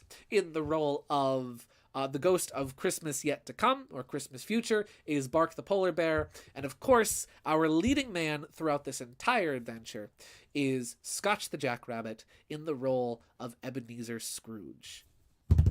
Give it up, ladies and gentlemen. Give a round of applause, a warm welcome, and a warm thank you to our wonderful cast of characters, and another big thank you again Crop Big differently and cover up the part I just realized I didn't color. Oh, part you didn't color. I didn't realize it was. There we go. But yeah, give a warm welcome and a warm thank you to our cast of characters, ladies and gentlemen. And again, another very big thank you to Cherry for helping me with Feels Vanilla and with Big, because they were kind of there. I know there was a lot of other characters like in the future that I didn't wind up drawing. But and also for the suggestion of doing like the characters in like a sort of loosely cut out style. That was also Cherry's idea. And here, you know, we'll move Sherwood up a couple layers. That way he's not under the that way he's not under the ghost of Marley. And Marley, avarice and greed, they took advantage of the poor and just ignored the needy.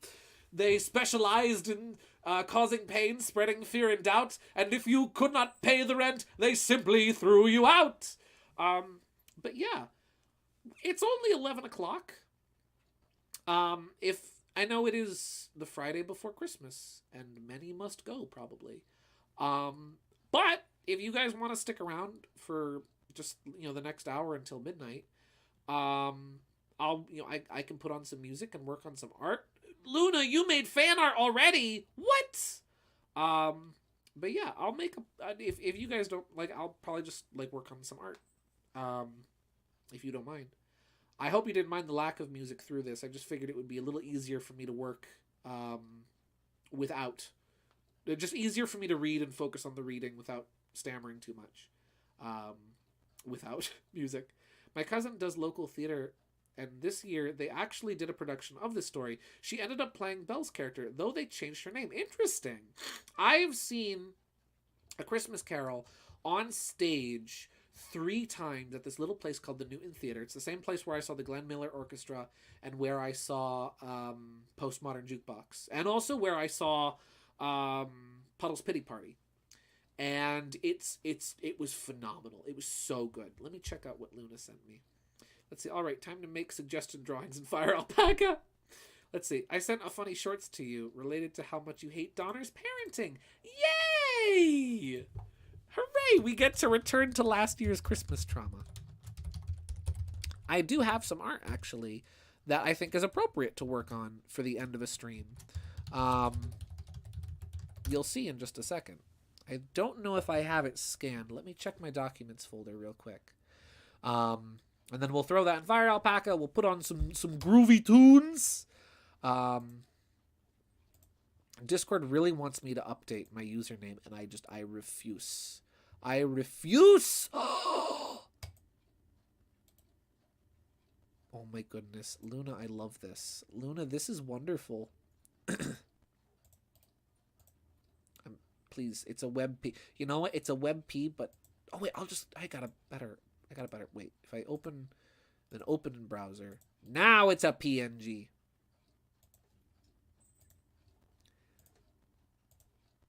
Here we go. What? Your words, pal, not mine. Well, after all, if they're to die, let them do it and decrease the surplus population. Oh, bravo. Absolutely phenomenal. Can I Oh, hey, Teeter! Hi, Teeter! I'm so sorry I missed this. Still got the stream muted because I be busy still, but I hope everything went awesome. Thanks, Teeter. You're not dead anymore. I barrel rolled on in during...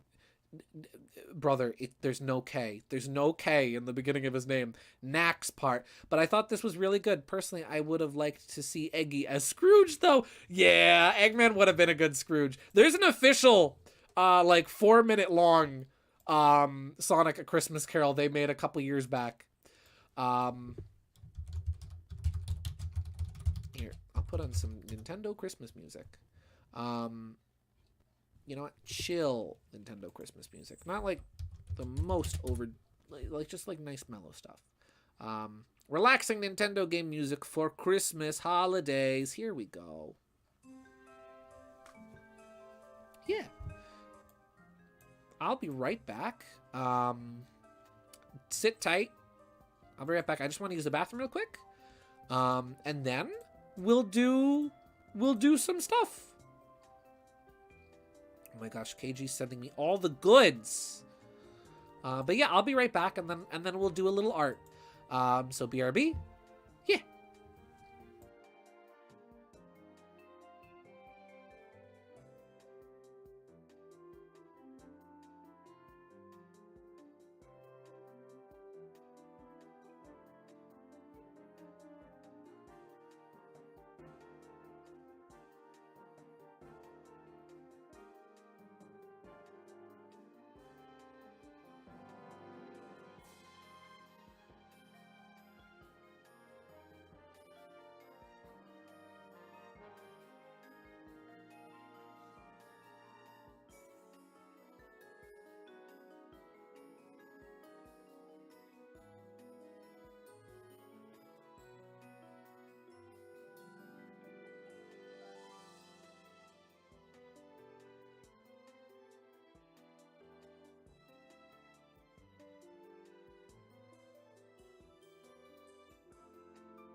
All right, I am back.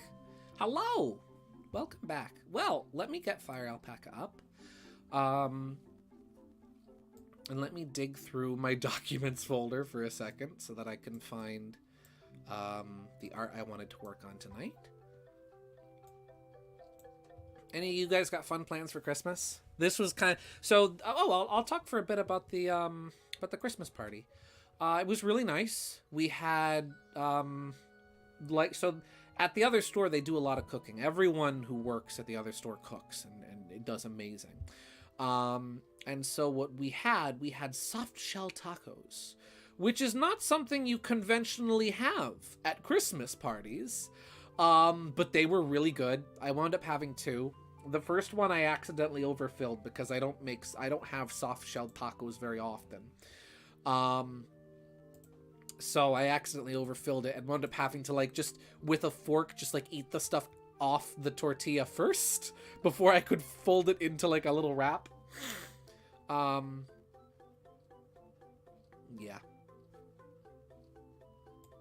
But yeah, the party was fun. I didn't stay very long. I will admit that since it was just me and one other person from from Sussex, from the Sussex store where I work. Here, let me get the art on. I'll just use the display we're already using. Add window capture. Where's window capture? Window capture. Okay. Fire Alpaca. There it is. It was a little weird, I will admit, that I was the only person there from the Sussex location. Because it was just kind of like, oh, here's all the Sparta people, you know, having fun together, and then there's me talking with the boss, because the boss is like one of the few people I know. And obviously that's not to say I was trying to not make friends or anything. I almost felt a little like an intruder in a sense, like I was just some random stranger at their party. You know, but it was still fun. I still went and I talked to a bunch of people because I do know some of the people there, and they know me and they like me, which is really nice. Very kind, generous, hospitable people. I really enjoy their company. But I am glad that I decided to. I went for an hour. I was there for an hour, and then I came home and I started streaming. Let's see. Sick and fatigue. I can't remember well enough. You can even ask Gideon about that. I sounded horrible. Oh yeah, we watched. So after all the joking last week, KG dragged me kicking and screaming to watch All Dogs Go to Heaven last night. I don't know what this spot is, by the way. This red spot keeps showing up in my sketches. I have cleaned my document scanner really well. I've cleaned the glass really well, and I can't figure out what this mystery spot is. We watched All Dogs Go to Heaven yesterday. It was, you know, I used to watch a lot of Nostalgia Critic. When I was like 15, 16, 17, I was big up in Nostalgia Critic. I really enjoyed Doug Walker's videos because, you know, he had some good... Listen, the Nostalgia Critic by no means was a perfect show, and his criticisms were by no means perfect. But Doug Walker is a... Like, when you get to the core of what he does, he is very good at film analysis.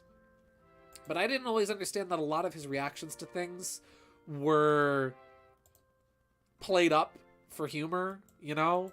And that there was a lot of hype, just like the Angry Video Game Nerd, there's a lot of hyperbole in his older reviews. And 15-year-old Gideon did not understand hyperbole. And so I took a lot of his criticism as gospel. And so that was one of those movies that he said was bad. And so for years, I thought All Dogs Go to Heaven's a bad movie. And so I watch All Dogs Go to Heaven. I'm like, hey, this movie's kind of silly, but really good and very unhinged. Jerry end screen art like the Jerry. Wait, what? Could you answer the question from earlier? Yeah, oh yeah. I don't know. This is from months ago. I doodled this at work. I just wanted to draw that's all, folks. Sherwood. So I decided to, and maybe I'll use this for end screens on streams. I'm not sure. Though it would work well. It would be fitting. What is this song? This is nice. 8 minutes in. This is Up Shutterland Pass. Yoshi's Woolly World. Oh, Yoshi's Woolly World. That's such a lovely soundtrack. Let's see. I did not kick and scream. You invited me and I went kicking and screaming is what I meant. I didn't mean you went kicking and screaming. I meant I went kicking and screaming. I'm sorry. I realize now what I said. What I said was incorrect. The intention was there, but the words were not.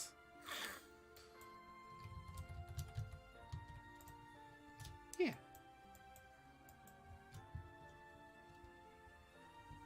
Gideon, when did you and KG watch a movie? We talked until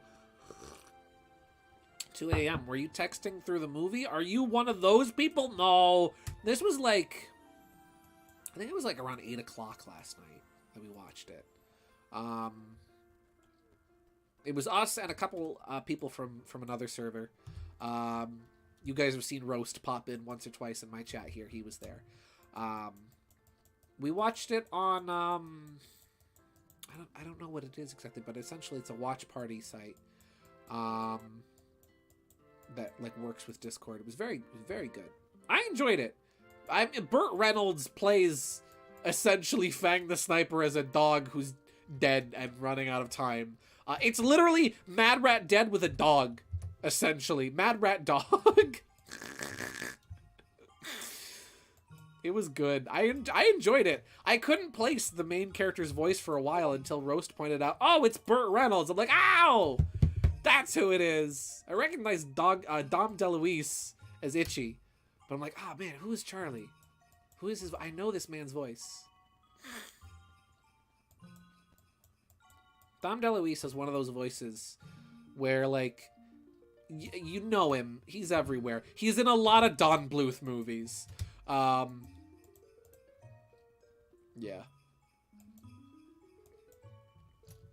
Christmas is going to be nice with my family this year. We're doing things a little differently.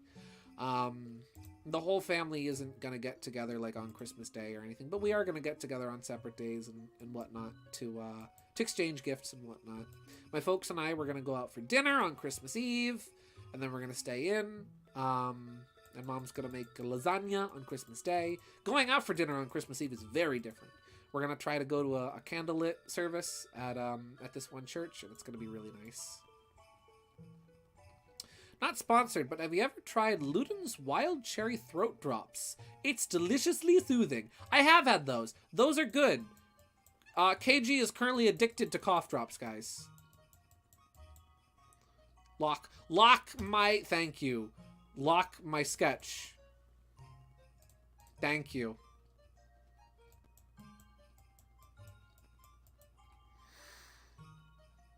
I really enjoyed reading on stream. That was really fun. It wasn't perfect, you know, but I don't think it should have been perfect. It was good enough, you know?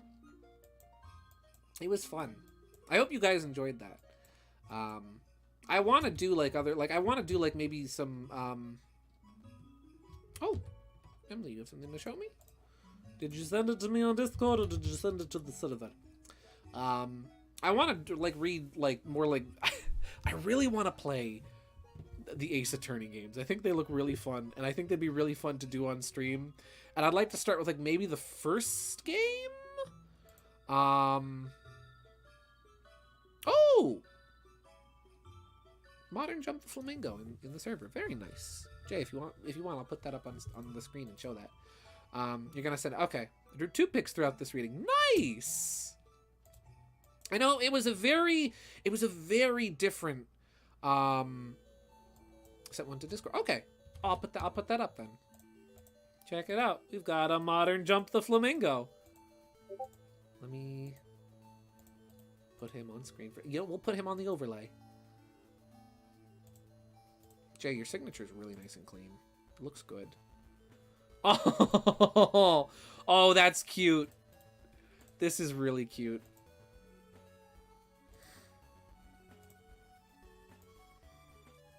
I'll just show these in Fire Alpaca first. Firstly, from Jay, we have Modern Jump the Flamingo. This is nice. I don't see you draw a flamingo pose. That's really good. I really like that. That color, too. That like, sort of salmon pink is a really nice pink. Actually, that's not really a salmon pink. Salmon pink would be more like that. But even so, that's a really nice shade of pink. I really like that. And then Emily sent this in. The werefox will never be completely gone.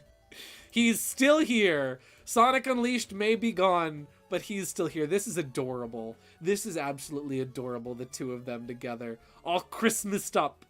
This is really cute. I really like this. That is adorable. Thank you for that, Emily. That's great. You know, I'll put those both on the overlay. There are so many images in this in OBS right now. Here, I'm gonna make this nice and small so it fits along the side, but that's great. I love Christmas time. This is one of my favorite times of year. It really is. There's a lot of hustle and bustle and stress. I certainly know how to overextend myself at this time of year, but even so, there's a lot of good that comes out of this time of year. I love this.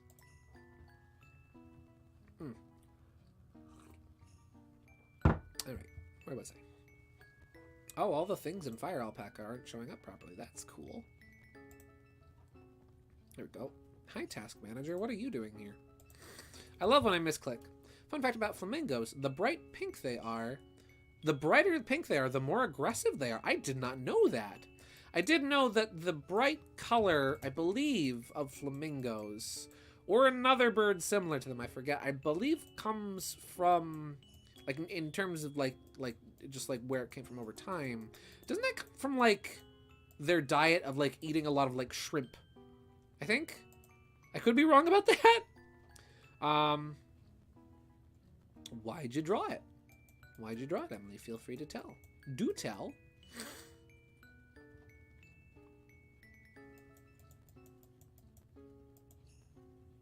So let's see. So would that make albino flamingos extremely friendly? I would assume, based off of that logic.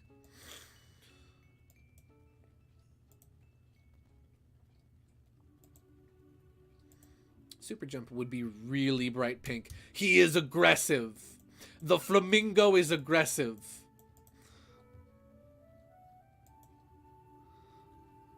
He is here to deal with ne'er-do-wells.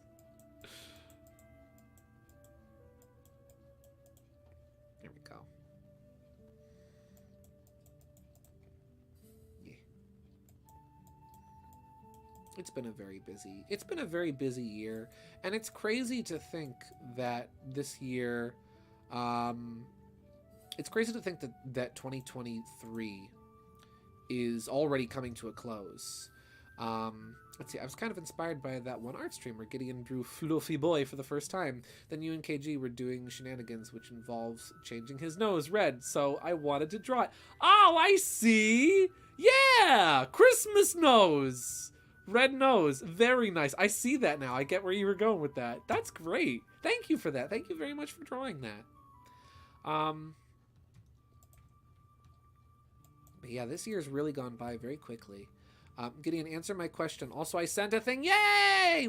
I'm sorry, Cherry. I missed your question.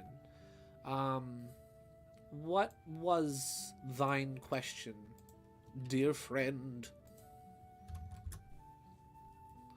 I've lost myself in the Christmas. We must become one with Christmas. We're never gonna finish this Sherwood art tonight, but we'll at least get a good bit of it done. The real art is the friends we made along the way. Let's see. Oh golly, I have 20 notifications in Twitter? Oh my goodness. What?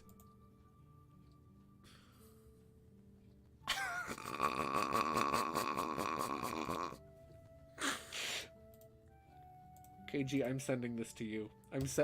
Cherry, I'm sending this to you. I mean, Cherry, I'm sending this to KG. This is KG with her cough drops right now. That's her. Oh, that's good.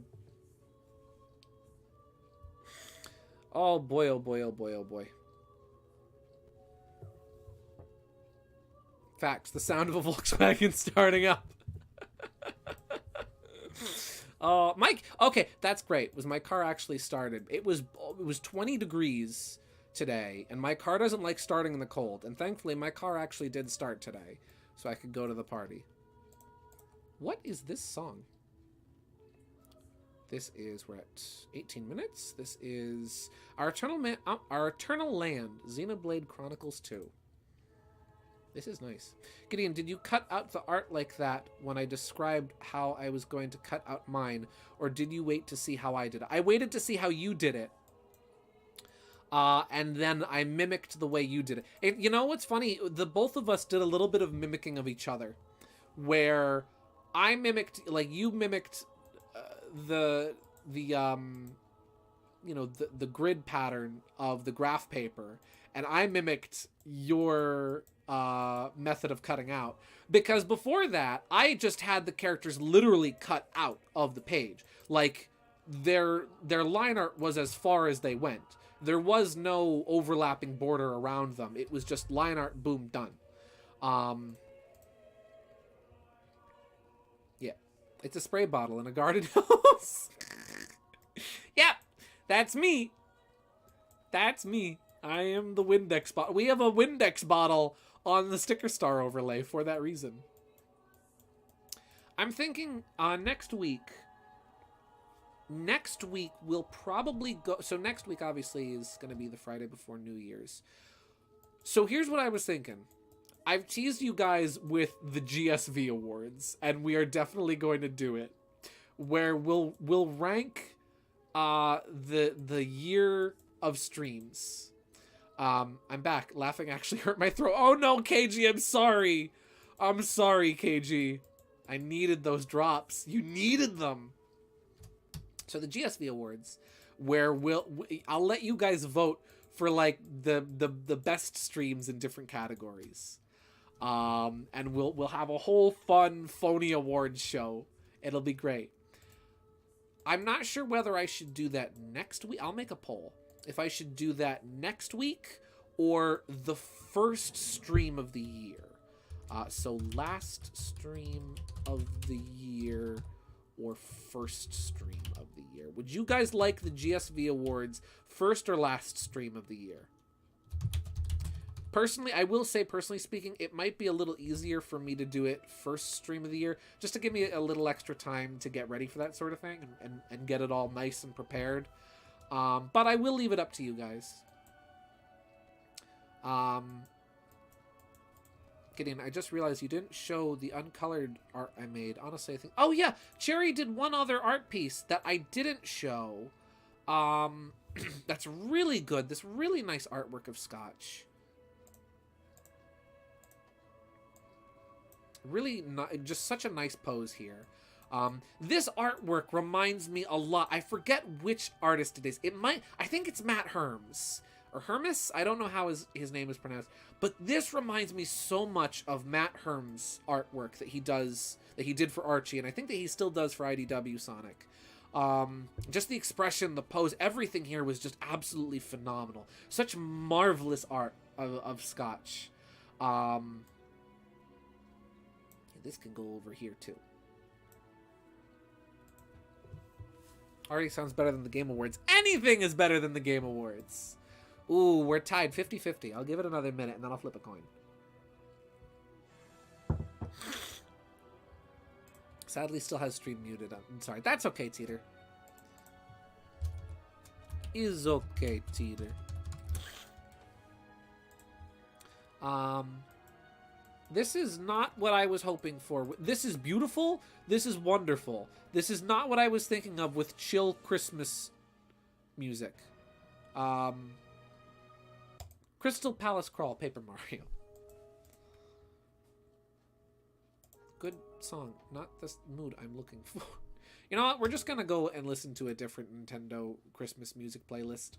And we'll hope for the best.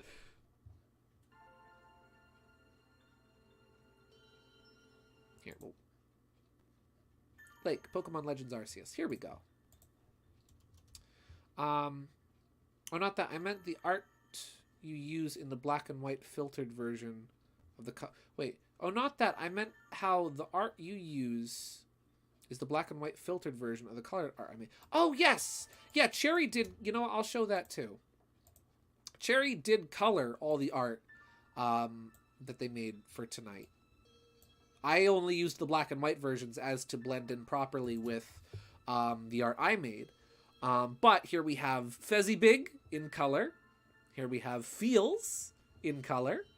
And lastly, I don't know if you intentionally gave him Balan Wonderworld hat, but he has Balan Wonderworld hat. And then lastly, Vanilla in her lovely dress, which is inspired by a dress Cherry found in reference to like a stage production of A Christmas Carol. I love her hat. She has such a nice hat.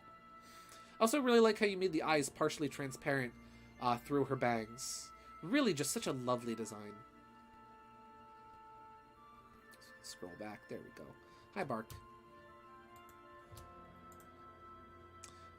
Good music. Not what I'm looking for.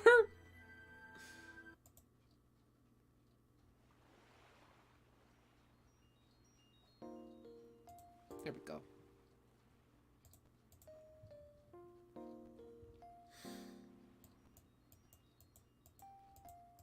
But yeah. Let's see. Last stream of the year, first stream. Okay, so 7 votes. Last stream of the year will be the GSV Awards. Okay, so next week, you're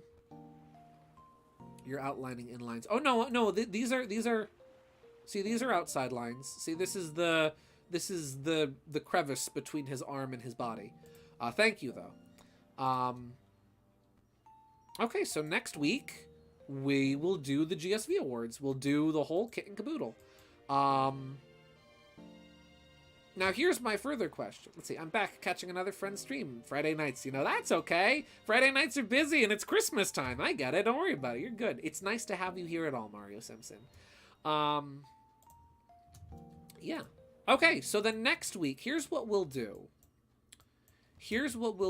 Next week, I'm thinking, last stream of the year, New Year's, we'll do another kind of like fun party like we've done with Thanksgiving and all, where we'll play some games, we'll have some fun. We've got Mario and Luigi now. If you guys want, we'll play some SRB2 kart. We'll do the GSV awards. I'll announce all the winners. I'll have a poll and a ballot you guys can vote on sometime this week. Oh, you're right. I did forget the base of the tail. Well, no, because the base of the tail, if you look at the line art... Actually, no, you are right. You're right. I'm wrong. You're right. I'm wrong. You're big. I'm little. You're smart. I'm dumb, and there's nothing I can do about it.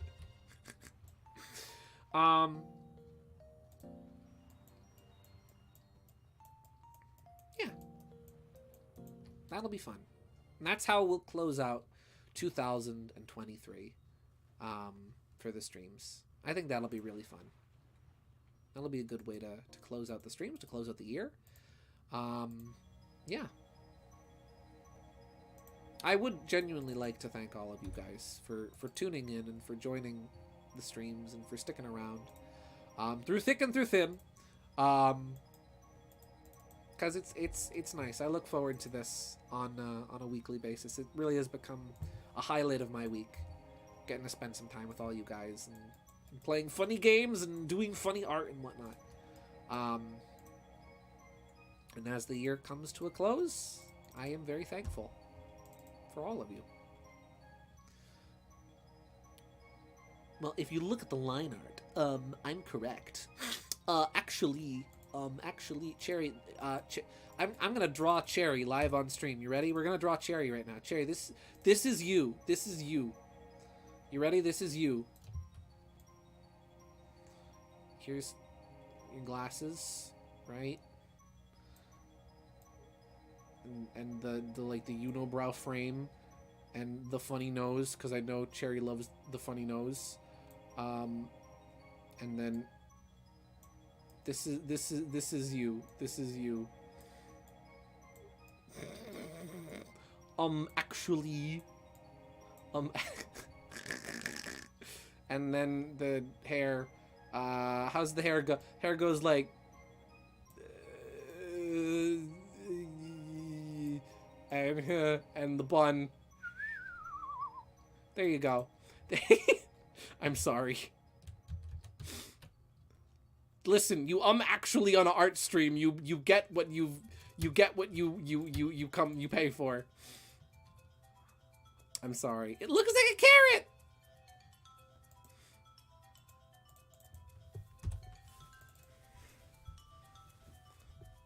See, I'm very impressed you've been able to hold such a consistent schedule. It just kind of works out. Friday nights are just a really good kind of free night for me. I don't know how I do it sometimes. Genuinely, I do not know how I do it. How I'm here every Friday managing to stream consistently. I don't know. I do it, but it works. Yeah. Gideon, friends, stream, unmuted. Hi, I'm alive. I'm real Gideon being sappy. Hi. Hello, Teeter. Welcome to the stream. It's nice to have you here. You're see, he's real, everybody. He's not dead. See, Tiny Teeter did not die. He got well. He got well. I kind of feel bad for anybody in the future, right? Who just stumbles across, like, oh, GSV Productions presents A Christmas Carol. I've never heard of GSV Productions before, but this sounds like an interesting stream. Oh, it's a full reading of the book. Oh, wow, let me check this out. Let me listen to this. And then they're like, oh, okay, there's some funny characters here, but all right. And then they get up to the part where I'm just shoehorning my friends into Bob Cratchit's family and just stumbling over my words constantly. Gideon, am I still making the GSV Award trophies? If you want to. Yeah, if you want to make the trophies for the GSV Awards, by all means. Go right ahead. I'll tell you the categories. I'll send you a list of the categories. If you want to make them, feel free, but go ahead. Go to town. Have fun. Let's see. One of those context not included moments. Yes, exactly. Like me in the voice of Scotch saying how much he loves that knocker. Oh, I hope you guys liked the voice I did for Scotch. That's not the voice I initially envisioned him with. I initially envisioned Scotch sounding like Clark Gable. But for some reason, Clark Gable's voice was not coming to mind. So instead, I defaulted to a different voice. That being Johnny Cash? Like his speaking voice? Because I saw him in an episode of Columbo recently. It was like, yeah, that could be Scotch. That could be him. That could be his voice. That could be Scotch's voice claim.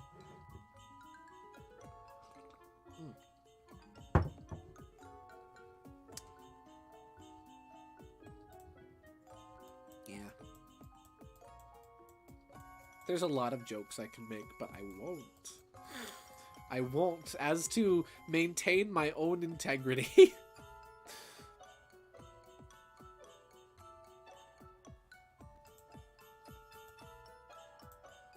Yeah. I think I'll even do, like, during the GSV Awards, I'll tell you guys what my game of the year was. And I think when I do that, I'll include, like, not just the games that came out this year, but all the games I, like, played through for the first time this year, maybe? I don't know. I'm not sure. I'll think about it. I will consider it.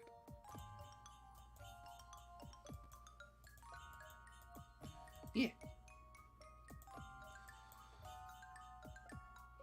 Not knocker. Pluralize, mind you. Yes, just one. Just one. Oh, read me that entire big book I have on stream. You know the one. Which one, Mario Simpson? You have a lot of big books you've recommended to me. You know what makes me say... Okay, so when I was working on art for this, I went and I grabbed my Sonic the Hedgehog Encyclopedia off of my shelf to use as reference for what Jet looks like, for drawing his papa. You know, I am surprised that there is not, like, an official... there's not an official Sonic art book out there. There's no official Sonic art book out there. Just like, oh, hey, here's, like, art and concept artwork and whatnot from the various games over the years. I would love that so very much, and it does not exist. The Kirby Art and Style Guide is so good and is so phenomenal and contains so much artwork over the years of Kirby from different games and merchandise, and I just wish it existed for Sonic too. I'm curious, was it addressed why I have a Game Boy? Not that I'm complaining, mind you. Also, can't wait to hear the voice you gave Tiny Me. I hope you enjoy it. I just thought it'd be funny to give you a little Game Boy. It was literally just a matter of, this would be funny. There are several, and one even has Knack in it. What? Oh, the art book that has Turbo dancing. Yes, you know the book. It's a very good book. It's genuinely, the art in there is phenomenal. I was unaware that Sonic art books existed. I'll have to, you know what? I'll have to look into this. I'll have to look into this a little deeper. I'm just looking for, like, a comprehensive, like, you have it too? Nice. The Yellow Flintstones was the season 1 to 20 guidebook. It's so thick. Ah, I thought it was that book. I just wasn't sure. The Yellow Flintstones. I love Family Guy.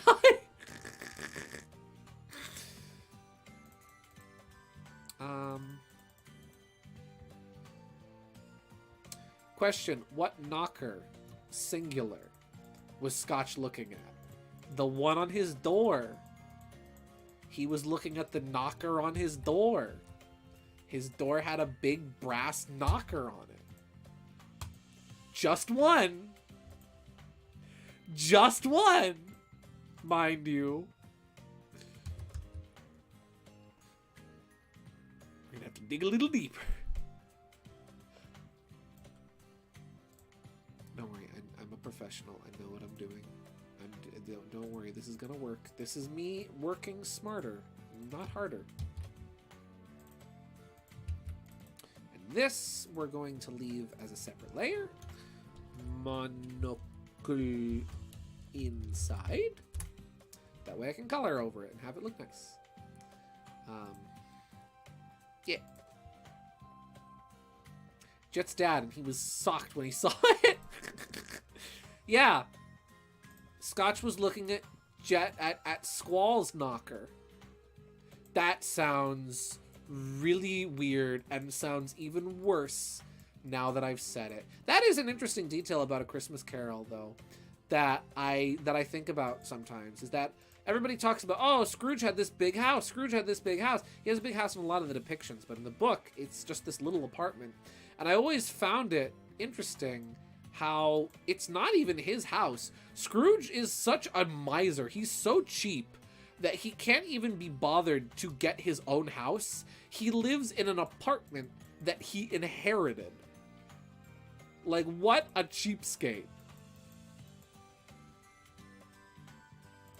I keep thinking it's a door knocker. Door knocker. Don't look up door knocker on Google. Don't do it to yourself. I did just now, and I regretted the first result that came up in the shopping tab. I never want to see that again.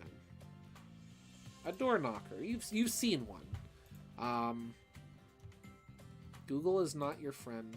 I just wanted this picture. That's all I wanted. It's the thing you grab this bit here and you pop on the door. I regret everything. I regret everything. I regret everything I've ever done. Oh.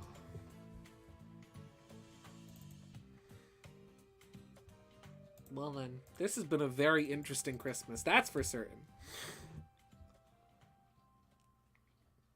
Why would you think that was smart to say? I don't know. I thought that if I specified door, it would be safe.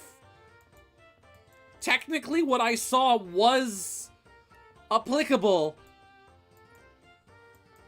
Scotch be like, I am the one who knocks. Guy, I literally told you not to search it. Don't search it. Don't let your kids watch it. Have you ever wanted to hear the sound of a rubber ball breaking a window? No. Have you ever heard the sound of a rubber ball breaking a window? Would you like to? Not gonna watch the stream anymore, so talk to you. Bye, Teeter. Bye. Great. Good job, everybody. We scared away Tiny Teeter. Little Timmy's gone.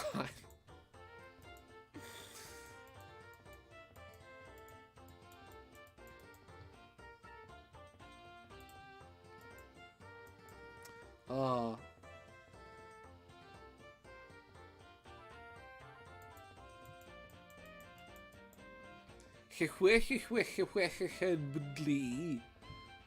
That's how you pronounce that, Luna.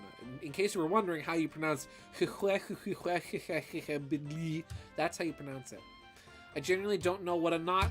It's literally it's like a brass fixture, right? It's essentially a brass handle that is fixed to like the middle or front of a door, typically like under where a peephole is, that you tap against a metal plate. It's on a hinge, and you tap it against a metal plate on the door to knock on the door. It's literally exactly what it sounds like.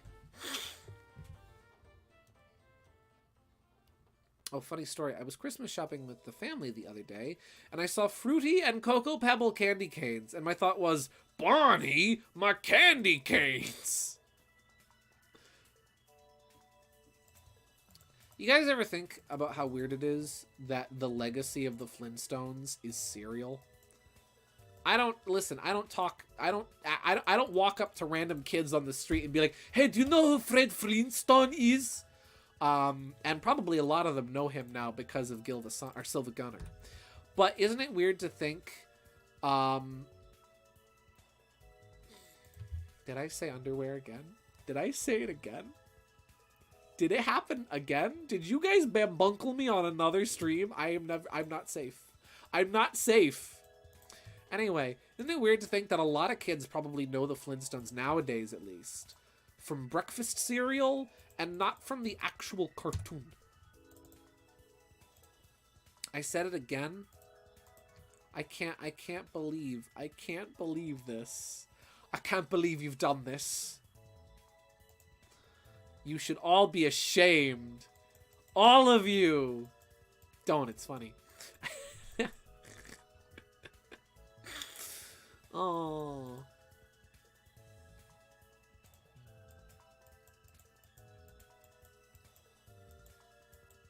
No. No, you're not ashamed. I should have expected no less. I should have expected no less. I should have expected no less. Hey, on the bright side, I didn't have to worry about criticizing Donner's parenting techniques this year and having it backfire on me. That's good. To be fair, I didn't know who the Great Gazoo was until I watched the Flintstones, until I saw a Flintstones commercial. That's fair. I only knew who the Great Gazoo was because my parents used to put Boomerang on as like background noise while they were getting up and getting ready in the morning when I was a kid. And so every once in a while, if I got up early, I would just see like, oh, this is the Flintstones. The other day, though, right? The other day, I come down the stairs, and my mom is just, like, sitting in the living room watching TV on the Roku. I come down the stairs, and I find my mom watching the Flintstones, and she's like, what? Like, nothing. She's like, what? You judging me for watching the Flintstones? I'm like, no. I look at her, I'm like, Ma, I watch we're both adults and we watch cartoons. It's not weird. Let's see, guys, I went to Walmart and they had the unreleased Rouge and Knuckles Lego set, and they wouldn't sell it to me, or the released Shadow set. Wait, the Shadow set is released and they wouldn't let you have that either? Don't make Sherwood's teeth jagged. They're pointy. They're not jagged. They're even. I'm still mad about it. I'm sorry, Cherry. That sucks. Wonder if kids only know Flintstones because it's, that's what I'm saying. Let's see. Sorry, I AFK'd for a bit, but the Christmas drawing might have told 2 people about it, and they already didn't tell. Oh no, it's fine. Don't worry about it. You're good. No need to apologize. I thought it was wonderful. I thought it was adorable. It was a really good art. I really liked that. Getting jagged and pointy are different. Did I make them jagged by mistake? They look fine to me.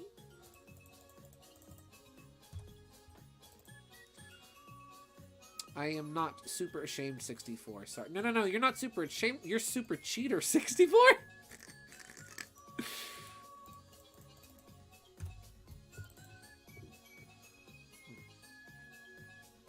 I saw the coolest thing the other day. Well, actually, not the other day. I've just sort of been following this as it's been developing. So there's like... So keep in mind, the Wii U servers, right? This should go on Inner Monocle's layer. The online servers for the Wii U and for the 3DS by extension go down in April, and then they will be gone forever. And there's still like I think just over 10,000 Mario Maker levels that have never been cleared. And this is original Mario Maker. This is not Mario Maker 2. There's a sniper aiming at Sherwood. Mr. President, get down! He's safe now, guys. Whoop! Fang is holding a gun to Fang has his sights on Sherwood if he doesn't end the stream right now. See, so guys, I'm gonna marry the ghost of Christmas present in the background. Ha ha ha ha!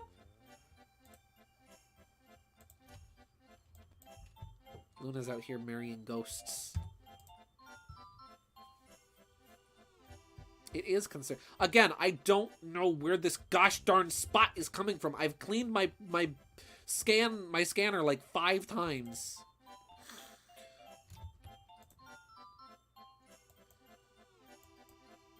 I don't know where the spot comes from. But it is here. And it is seemingly here to stay. No, it was on the shelf, and I was walking around with them in my cart for 2 hours before they took them from me. I even have a photo of the set with my custom Knack plush. That's just mean. They just let you... They're like, okay, you can carry it around for a while. You get to sample it. But you can't have it. That's so silly. Why would they... Okay. Here's the logic behind that. It's December. It's Christmas time. Parents are buying gifts for their kids. They're taking their kids Christmas shopping. Imagine, if you will, little Timmy gets to come Christmas shopping with mom, right? Mom and little Timmy go Christmas shopping. They go to Walmart. And little Timmy sees the new Sonic the Hedgehog Lego set on sale at Walmart. And it's there, and it's got Knuckles and Rouge, and it's really cool, and it's all little Timmy wants. Little Timmy doesn't know that it doesn't officially release until January. Little Timmy gets excited, grabs that Lego set, and they go to buy it. And then the cashier says, "No, little Timmy, Christmas is canceled. You don't get to have the Sonic Legos." Who does that? Why?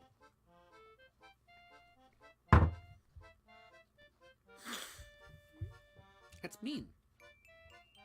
Oh, another funny story. There's someone I know on Instagram who goes to thrift stores a lot. I kid you not. He owns over 190 plus DVD copies of the Simpsons movie. Like, what? Huh? Listen, I've never seen it, but I've heard the Simpsons movie is great. Everyone I've ever heard says it's like some of the best of the classic Simpsons before it all kind of started going downhill, right? Why 190 plus copies? Is he trying to do like what Red Letter Media did? What was that movie that they had like 1 million copies of that people sent them that they then chucked in an industrial wood chipper? Is he doing like one of those? Is it like Scott the Woz in We Play, where he just wants to have infinite We Plays? Got a classic Lego Sonic keychain at the Lego store a few weeks ago. Nice! Very nice. Let's see.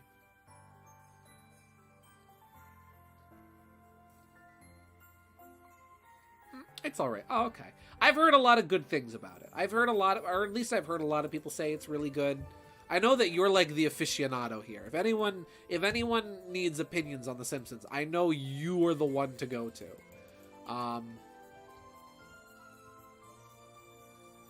Gideon seems a bit off the peakage with the Famey dance. Listen, Famey is a great ship. It's fun, and it's funny, and I like it. That's all.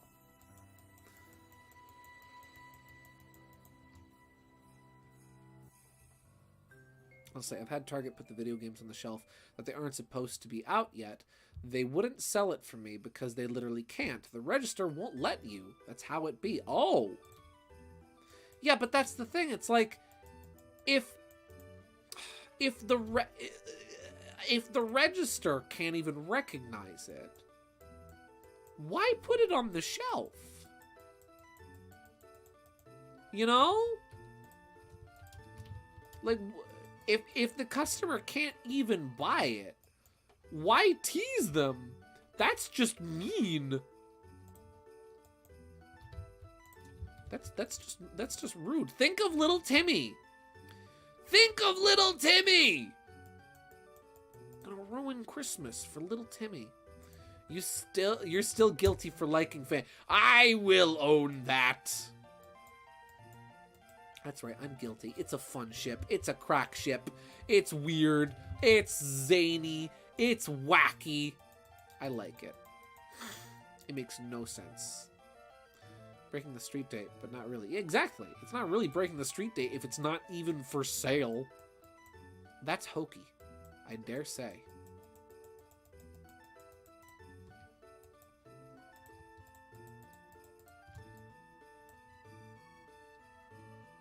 clean up the fingers. Get ready to move your fingers.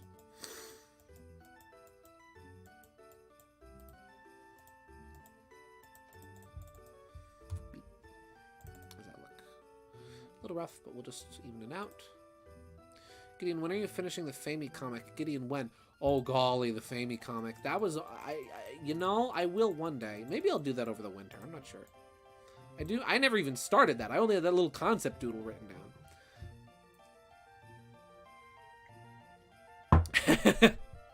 Fang likes girls that can kick his ass.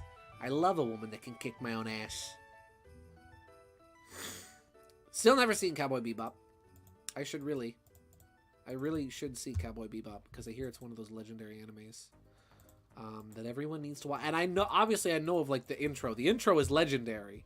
When I worked retail, we had the opposite problem sometimes. When an item was so old, it would get marked down to a penny. Nice!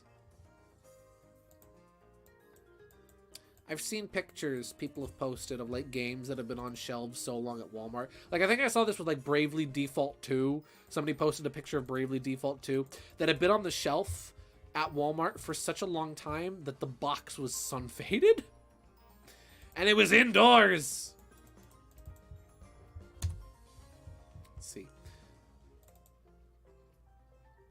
Oh yeah, Luna has read all of it. Luna knows everything. Luna made a thread on Twitter of like Fang's entire history in Archie, and I believe Luna, you just made a thread about Fleetway as well. I just saw that briefly when I went to check Twitter a moment ago.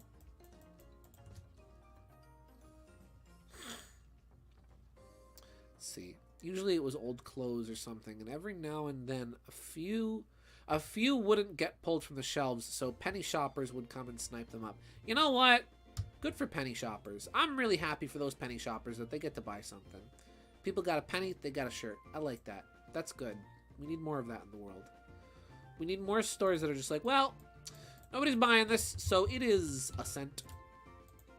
We are cutting our losses.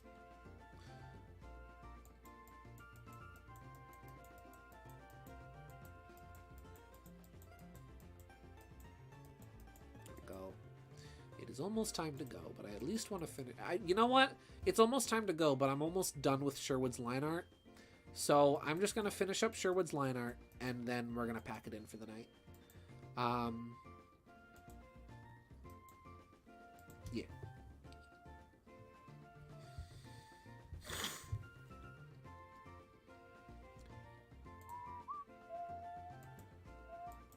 See, that's why I'm so confused on how you wouldn't know that Archie and Fleetway Mac have made their stances very clear on women. Luna takes one look at him and is like, I can fix him. Let's just hope she doesn't make him worse. No, you're finishing the line art, and that's final! I'm sorry, okay, we'll do it!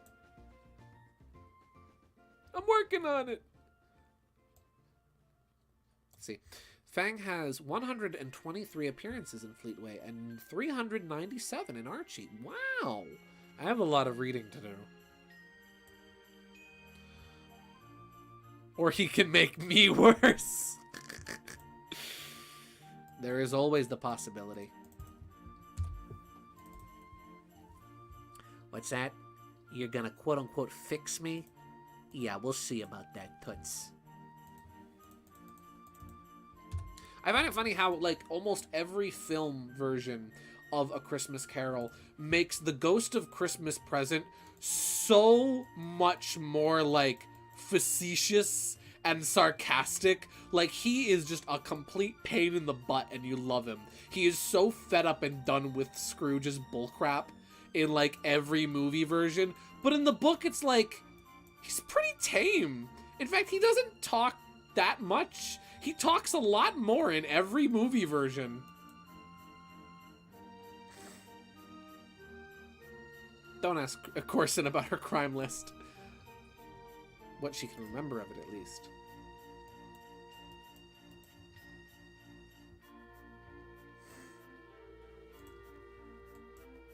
We should all get together and write a book. How to Train Your Fang.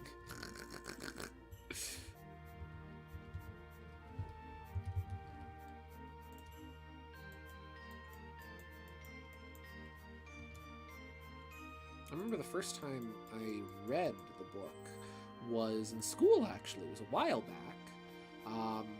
My mom and I did this thing for a while where when I would read through books for school, we would read the book and also watch a movie alongside it to kind of compare and contrast different, like, perspectives on the same story, and also to compare, like, oh, hey, this is what they did in the movie, this is what they did in the book, like, which one did we like better?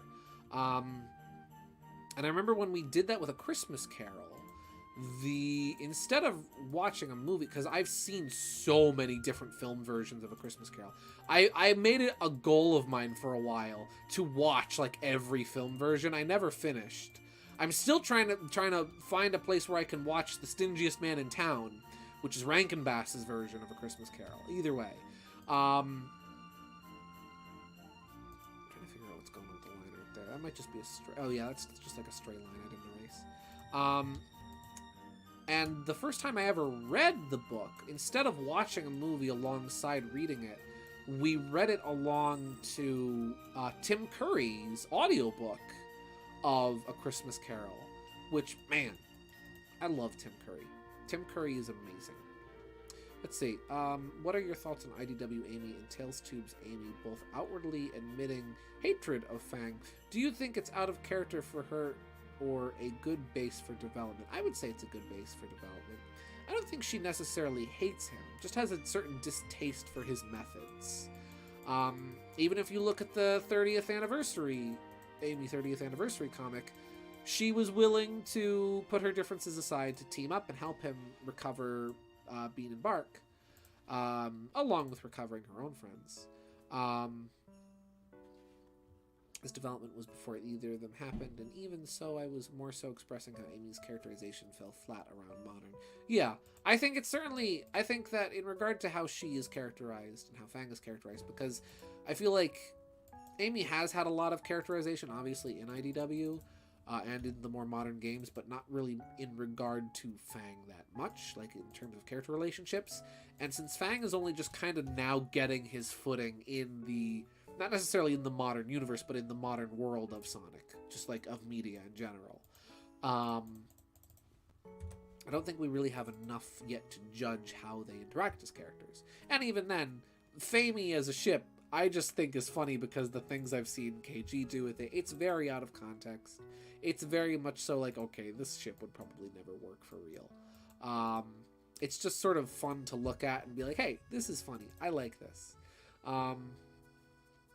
Yeah. It's a crack ship. Crack ships are great. We like crack ships here. We welcome crack ships here. Just gotta do his chest floof and his tail. And then the line art on this Sherwood is done. I'm really glad my voice didn't give out. My voice cracked in a few areas while reading. But I'm really glad it didn't just like completely like, oh, I can't speak. I'll see if I can speak in the morning. I don't think she hates him. Just has more of a distaste. Yeah, that's the general vibe I've gotten for. Especially like if you go to the Tails Tube video where like Amy is more so disgusted, well, for lack of a better term, disgusted by the unnecessarily violent connotations of the title The Sniper. Rather than Fang as a character, she's more just so off-put by his name. Sort of judging a book by its cover. How shallow of her. Yeah. I think it's more so a basis for development.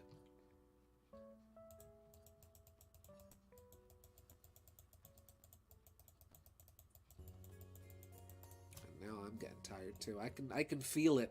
I can feel the eepy coming over me. I am awash by the sleepiness. So we're almost done here.